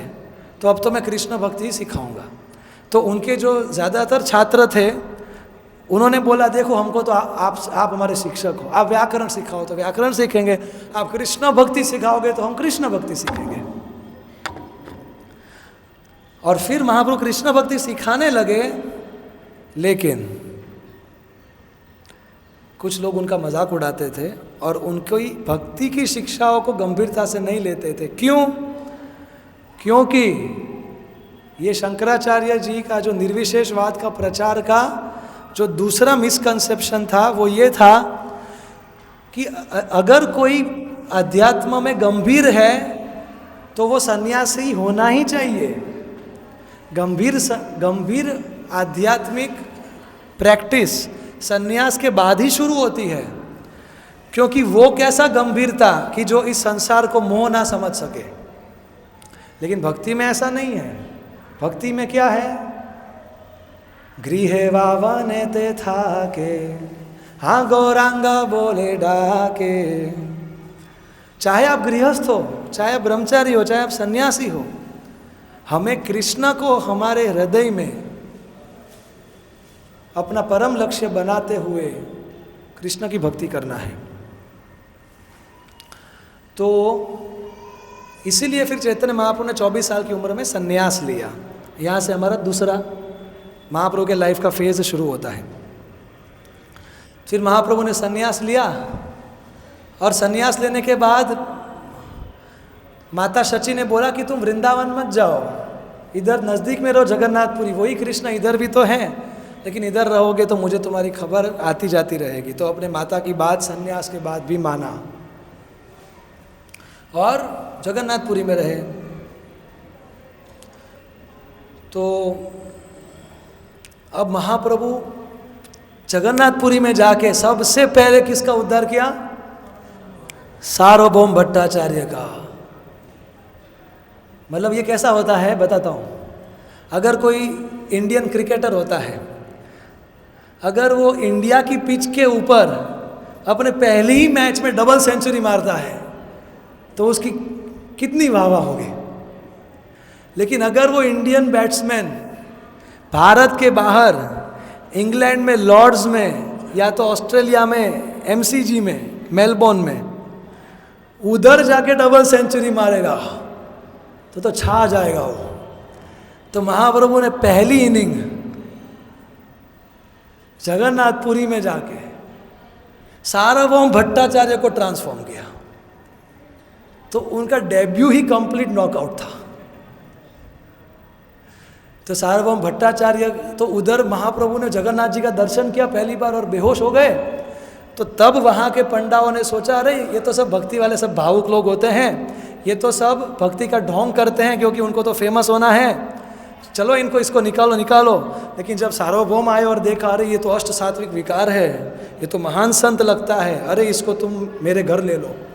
और जब घर पे महाप्रभु को होश आया तो सार्वभौम भट्टाचार्य तो घायल।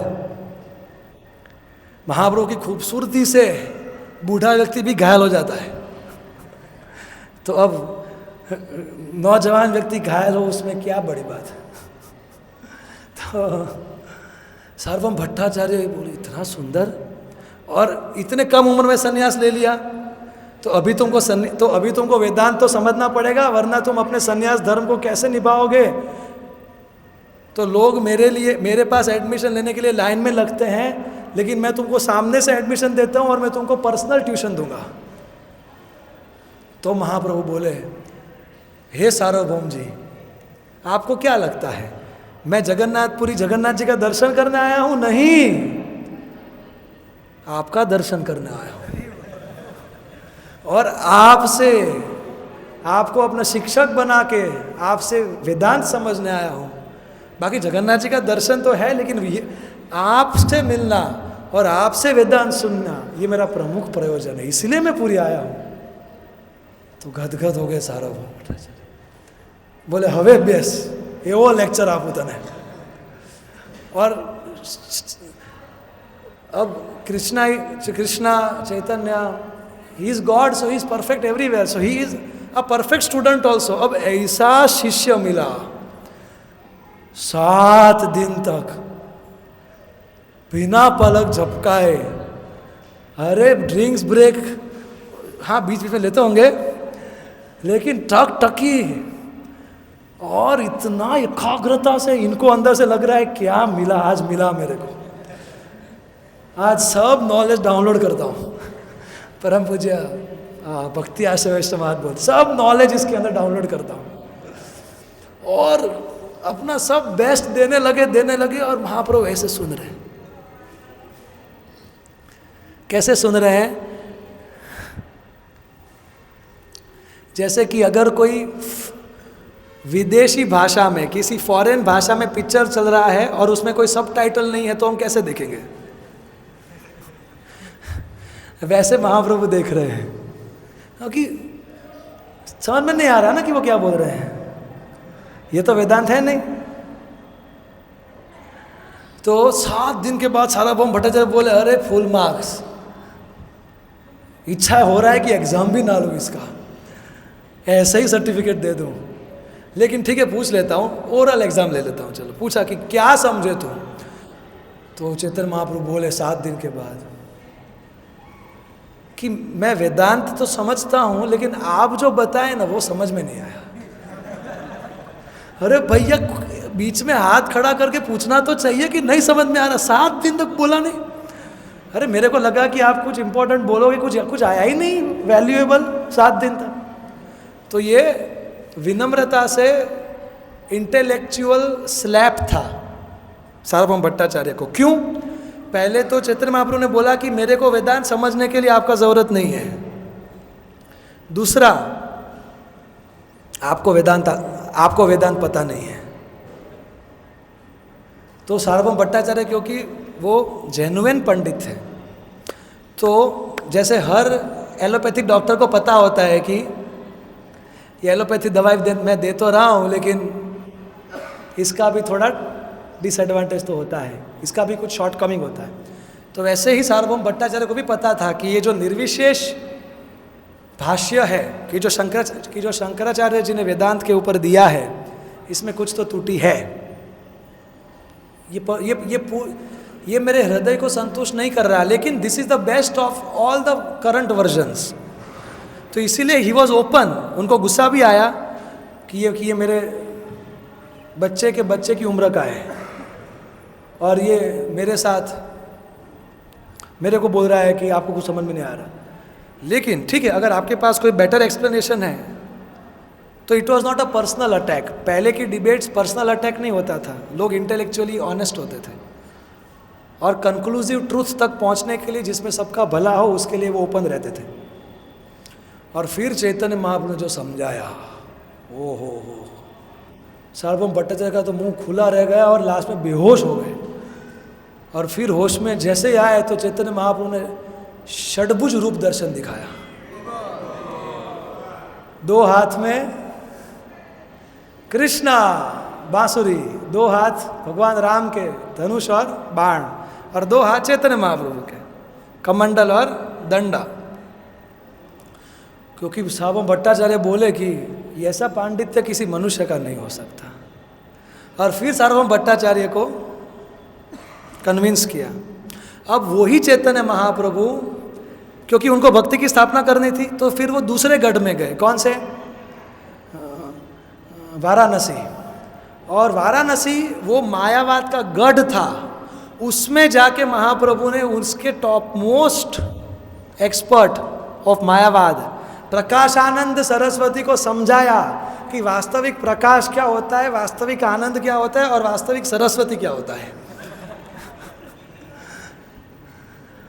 तो ये बहुत बड़ा अचीवमेंट था महाप्रभु के लिए कि महाप्रभु को भक्ति की स्थापना करनी है। और तब भारत में जो मायावाद का गढ़ था वहां पे जाके उन्होंने भक्ति की स्थापना की। और फिर महाप्रभु गए साउथ इंडिया की यात्रा। ऑफ कोर्स ये it was during the south Indian यात्रा। तो जो मासिस थे उनको उन्होंने फिलॉसफी नहीं दिया, उनको उन्होंने नाम दिया, हरिनाम दिया, हरिनाम संकीर्तन दिया। उनके साथ फिलोसॉफिकल डिस्कशन नहीं किया। और हजारों लाखों लोगों का उद्धार किया चैतन्य महाप्रभु ने। और महाप्रभु ने बीच में झारखंड में पशुओं को नचवा भी दिया। तो इसीलिए प्रभुपाद जी बोलते थे कि हमारे सबके हृदय में पशु वृत्ति है। तो हम चैतन्य महाप्रभु को प्रार्थना करते हैं कि अगर आप वास्तविक पशु को नचा सकते हो तो आप मेरे हृदय में पशु वृत्ति को निकाल के मेरे को तो नचा ही सकते हो। तो इसमें आउटरीच में महाप्रभु ने हमको टीचिंग दिया कि मासिस के लिए हरिनाम संकीर्तन आउटरीच है और क्लासेस के लिए intellectual discussion, spiritual discussion, knowledge transmission and heart transformation. Classes को अगर हार्ट ट्रांसफॉर्म करना है तो फिलोसॉफिकल डिस्कशन और नॉलेज ट्रांसमिशन करना पड़ेगा। लेकिन अगर मासिस के लिए है तो हरिनाम संकीर्तन और ऑफ कोर्स प्रसादम। और फिर महाप्रभु अंतिम 18 साल रहे जगन्नाथपुरी में। उसमें महाप्रभु ने अब कैसे कृष्ण में एब्जॉर्ब रह के जीना है ये महाप्रभु ने सिखाया। क्योंकि तब ये मायावाद का इतना इन्फ्लुएंस था कि भक्ति में क्या आनंद है और कितना फुलफिलमेंट है ये महाप्रभु को डेमोन्स्ट्रेट करना था। तो अपने इंटरनल एक्सटेसी को डेमोन्स्ट्रेट करके महाप्रभु ने स्थापित किया और साबित किया कि आप भी अगर ये प्रेम भक्ति करोगे और अगर आपके भी दिल में आ जाएगा जैसा मेरा दिल में है, तो आपको क्या मिलेगा। तो इसीलिए फिर महाप्रभु ने जिसको जिसको प्रचार किया वो महाप्रभु को मिलने के लिए जगन्नाथपुरी आते थे। और महाप्रभु ने जो जगन्नाथ जी के रथ यात्रा में जो वो अपने इंटरनल स्पिरिचुअल एक्सटेसी और जो फिर एक्सटर्नली उनके अष्ट सात्विक विकार, महाप्रभु का जो भाव है, किसी को भी आध्यात्मिक भाव आता है तो कभी कभी उनको आध्यात्मिक जगत, स्पिरिचुअल रियलिटी का विजन प्राप्त होता है, या तो उनका बॉडी के अंदर ट्रांसफॉर्मेशन आता है। तो कभी कभी महाप्रभु को जब लगता कि कृष्ण मुझसे दूर जा रहे हैं और मेरे को कृष्ण को पकड़ना है, तो उनके ऐसे जॉइंट्स खुल जाते और उनका हाथ, उनके लिम्स बड़े हो जाते हैं, लंबे हो जाते हैं। और जब उनको लगता कि मैं तो कृष्ण का साक्षात दर्शन कर रहा हूँ, तो उनके अंदर ये भाव आता कि मेरे को बस कृष्ण का दर्शन करना है, मेरे को मेरी और कोई इंद्रियाँ मेरे और कृष्ण के बीच में नहीं आनी चाहिए। तो वो अपने इंद्रियों को सिकुड़ लेते थे, तो वो कूर्म रूप है।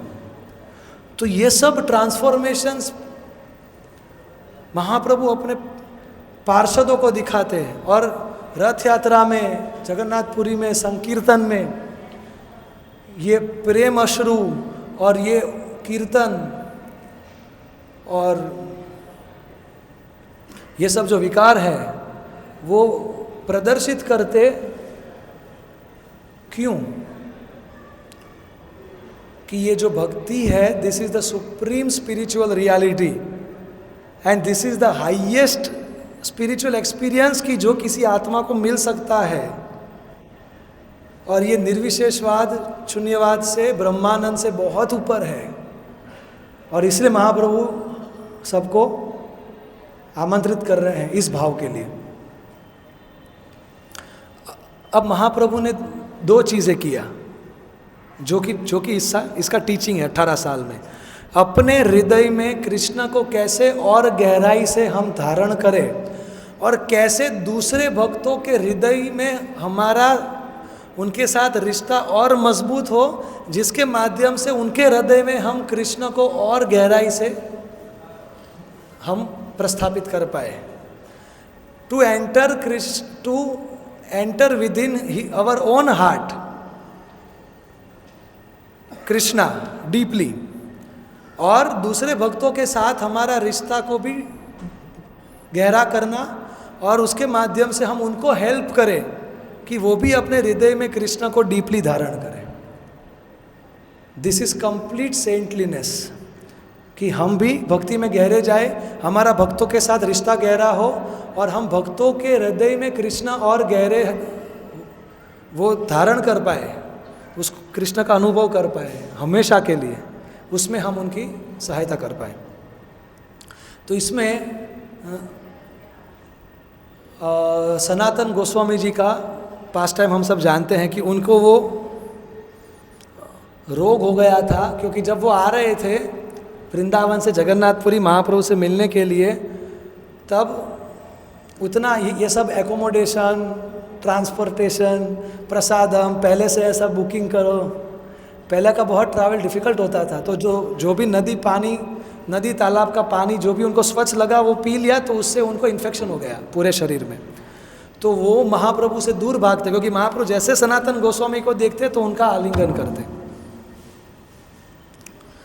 तो फिर सनातन गोस्वामी को जगदानंद पंडित ने बोला, अरे आप तो समझदार हो, आपको महाप्रभु से दूर रहना चाहिए, और ऐसा हो तो आप वृंदावन भी जा सकते हो।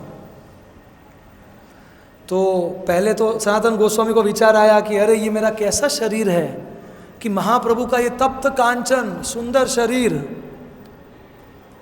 और वो जब मेरे को कस के आलिंगन करते हैं तो मेरे शरीर का पस उनके दिव्य शरीर को लगता है हाय, इससे तो अच्छा कि मैं मर जाऊं।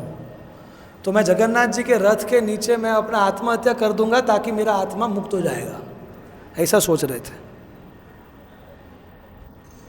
तो चैतन्य महाप्रभु तो अंतर्यामी है, तो महाप्रभु चाहते थे सिद्ध बकुल, हरिदास ठाकुर से मिलने के लिए। और जब सनातन गोस्वामी रूप गोस्वामी आते थे तब भी वो सिद्ध बकुल में ही रहते थे। तो 3-4 दिन से सनातन गोस्वामी को देखा नहीं था महाप्रभु ने। तो हरिदास ठाकुर को पूछा कि कहाँ है सनातन। तो इन्होंने बोला हरिदास ठाकुर ने कि जब आप आते हो ना तो उससे पहले सनातन कहीं पे चले जाते हैं। क्यों? किधर गया वो? नहीं वो क्योंकि फिर आप आलिंगन करते हो उसको अच्छा नहीं लगता। अरे उसका स्पर्श करके मैं पवित्र होता हूँ और मेरे को कितना आनंद आता है जब मैं उसको देखता हूँ। और फिर महाप्रभु स्वयं जहाँ पे सनातन गोस्वामी थे वहाँ पे जाके उनको आलिंगन करते हैं और फिर महाप्रभु उनको बताते हैं कि क्या तुम्हें क्या लगता है सनातन, अगर शरीर का त्याग करने से कृष्ण मिलते तो मैं अपना शरीर अभी तक 1000 बार त्याग कर देता। But sacrifice of life is not a big thing, living a life of sacrifice is a big thing. जीवन का त्याग करना बड़ी बात नहीं है, त्याग का जीवन जीना बड़ी बात है।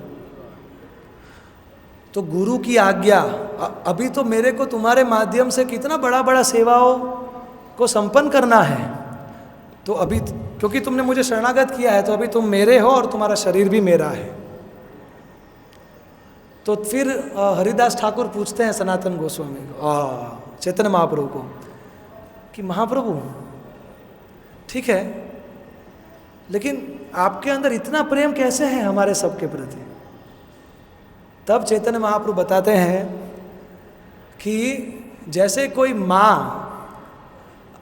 अगर किसी माँ के गोद में उसका छोटा बच्चा मल मूत्र भी अगर पास करता है तो भी माँ को अच्छा लगता है। तो मेरे अंदर तो करोड़ों माँ का प्रेम है तुम सब जीवों के प्रति। तो मुझे तुम्हारे प्रति कितना प्रेम होगा वो मैं आप सबको कैसे समझाऊं। तो महाप्रभु अपने भक्तों से के आदान प्रदान से उनके हृदय में इतना प्रेम भर देते अपने लिए और फिर कृष्ण के लिए कि खुद भी महाप्रभु भक्ति में बहुत गहरे, of course he is at ultimate level. और जो महाप्रभु से जुड़े तो महाप्रभु का सभी भक्तों के साथ रिश्ता भी और मधुर बनता गया और गहरा बनता गया और वो सभी का कृष्ण के साथ रिश्ता भी और गहरा बनता गया और मधुर बनता गया। वैसे उन्होंने अपने अंतिम 18 साल बिताए। तो ये हमें 3 शिक्षाएं मिलती हैं। पहले फेज से कि bhakti is not anti intellectual और non intellectual but trans intellectual. दूसरा कि मासिस के लिए हरिनाम संकीर्तन और क्लासेस के लिए फिलोसॉफिकल डिस्कशन, नॉलेज ट्रांसमिशन और हार्ट ट्रांसफॉर्मेशन। और तीसरा कि हमें भक्ति में गहरा होना है तो हमें भक्तों के साथ रिश्तों में गहरा होना है और हमें एक दूसरे को भक्ति में गहरा होने में मदद करना है, क्योंकि हमें एक दूसरे की ज़रूरत है भक्ति में आगे बढ़ने के लिए। और मैं ये लास्ट श्लोक से मैं कंक्लूड करना चाहूँगा।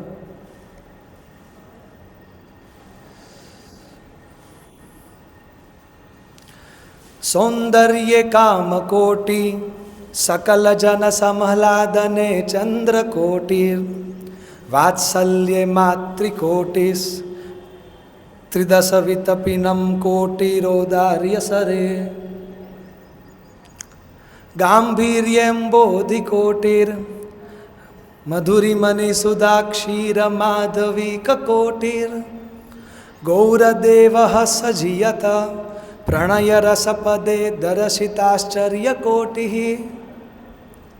तो ये श्लोक 7 करोड़ का श्लोक है। ये इस श्लोक के बाद हम सब बन जाएंगे 7 करोड़पति, क्योंकि इसमें 7 बार कोटि आता है। तो ये चैतन्य महाप्रभु के गुण, उनके लीलाओं के ऊपर हम कैसे हमेशा अपना मन स्थिर कर सकते हैं। पहला, सौंदर्य काम कोटि। महाप्रभु का सौंदर्य कितना है? कोटि, काम कोटि, कंदर्प कोटि कमनिया।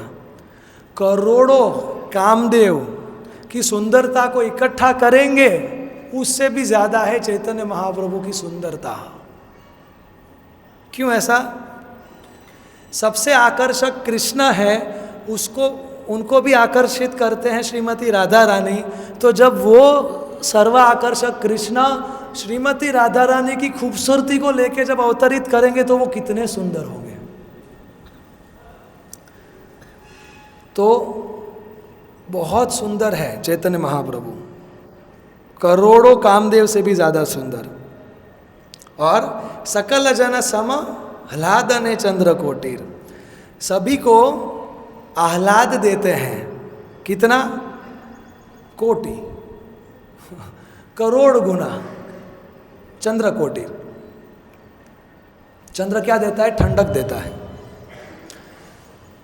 तो एक जीव को आह्लाद, उसके हृदय में ठंडक तब पहुंचती है जब उसका सेल्फिशनेस सेल्फलेस डिवोशनल सर्विस में ट्रांसफॉर्म होता है। जब जितना स्वार्थबद्ध जीव के हृदय में निस्वार्थ भक्ति के रूप में परिवर्तित होता है, उतना ही आह्लाद उसको, जितना कृष्ण के प्रति प्रेम है उससे उसको मिलता है। और ये प्रेम, निस्वार्थ प्रेम भक्ति चैतन्य महाप्रभु सभी जीवों को देने के लिए आए हैं।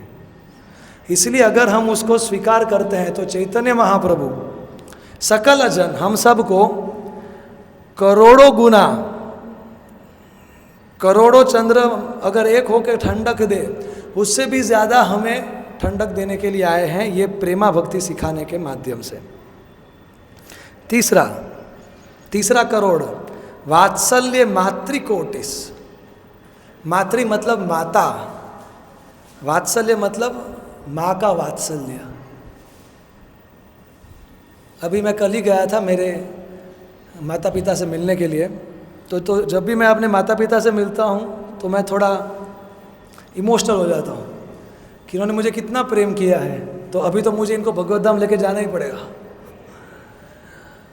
क्योंकि इस संसार में क्या ऐसी वस्तु है कि जो मैं उनको दूं कि जो उनका वास्तविक लाभ करेगा। तो फिर जब मैंने ये कल, मैं इसको कंपाइल कर रहा था इस क्लास को, तो मैं इसके ऊपर चिंतन कर रहा था, तो मैंने सोचा कि जितना मेरी माँ मुझे प्रेम करती है, तो 1 करोड़ माँ जब इकट्ठा होगी, उसका प्रेम इकट्ठा होगा, उससे भी ज़्यादा प्रेम चैतन्य महाप्रभु हम में से हर किसी को करते हैं। अब और क्या चाहिए? भक्तिविनोद ठाकुर बताते हैं कि कृष्ण मैं आपका हूँ और आप मेरे हो, अब मेरे को और क्या चाहिए? तो चैतन्य महाप्रभु जब कुर्म क्षेत्र में कुर्म ब्राह्मण के घर से आगे निकले, तब वासुदेव लेपर पहुँचे। तो कोढ़ का बीमारी था, लेकिन महाप्रभु का दर्शन करने के उत्सुकता से वो पहुँचे कुर्म ब्राह्मण के घर पे। तब तक महाप्रभु आगे बढ़ चुके थे, लेकिन महाप्रभु अंतर्यामी है, सबके हृदय में है। महाप्रभु ने यूटर्न लिया, अपना टिकट्स कैंसिल किया, अपना शेड्यूल कैंसिल किया उस एक भक्त के लिए जिसको शुद्ध भाव से उनका दर्शन करना था। और यही नहीं, जैसे ही महाप्रभु ने वासुदेव को देखा, तुरंत कस के आलिंगन कर लिया। जी, तो ये कैसा प्रेम है? ये करोड़ों माँ का प्रेम है। एक डॉक्टर भी अपने दर्दी को छूने से पहले कुछ मास्क लगाता है, एप्रन लगाता है, ठीक है, वो अपना प्रोटेक्शन कर रहा है, उसको भी थोड़ा। लेकिन एक माँ है, अगर उसका बेटा कितना भी गंदा क्यों ना हो, वो उसको तुरंत गोद में ले लेगी विदाउट एनी हेजिटेशन। तो ऐसा प्रेम महाप्रभु हमें करते हैं, करोड़ों माँ का प्रेम करते हैं। और त्रिदश विटा पिनम, हाँ यहाँ पे सही लिखा है, यहाँ पे कुछ गलती है। त्रिदश विट पिता अपि अद्भुत उदार्य कोटिर। इसका मतलब होता है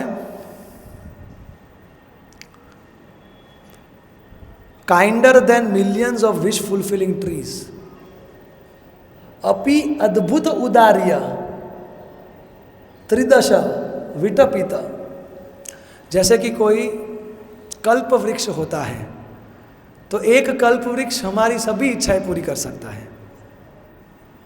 अगर आप कल्प वृक्ष से करताल मांगो तो वो दे देगा, अगर आप कल्प वृक्ष से लैपटॉप मांगो तो भी दे देगा। ऑफ कोर्स वो हम सेवा के लिए मांगेंगे तो देगा, वरना हम इधर आ जाएंगे कि पैसा कमाओ फिर खरीदो। तो महाप्रभु की का तुलना किया है कि करोड़ों कल्प वृक्ष का विश फुलफिलिंग पोटेंसी से भी ज्यादा महाप्रभु हमारे सबकी इच्छाओं को पूरी कर सकते हैं। कैसे? क्योंकि भगवान का सबसे बड़ा गुण अपने भक्तों के प्रति वात्सल्य है और अपने भक्तों को प्रेम करना है, और आत्मा का भी सबसे बड़ा भूख और सबसे तीव्र इच्छा भगवान के साथ उस प्रेम का आदान प्रदान करना है। तो वो कृष्ण जो चैतन्य महाप्रभु बन के आए हैं, वो ये greatest deepest aspiration of the soul को पूरा करने के लिए समर्थ तो है ही, फ्री में दान कर रहे हैं। तो करोड़ों कल्प वृक्ष से भी तुलना नहीं हम कर सकते चैतन्य महाप्रभु का दान देने का और इच्छा पूरी करने का और आत्मा को पूर्ण रूपेण संतुष्ट करने का पोटेंसी से। 4 करोड़ हो गया। 5वां करोड़, गांभीर्य अंबोधि कोटीर।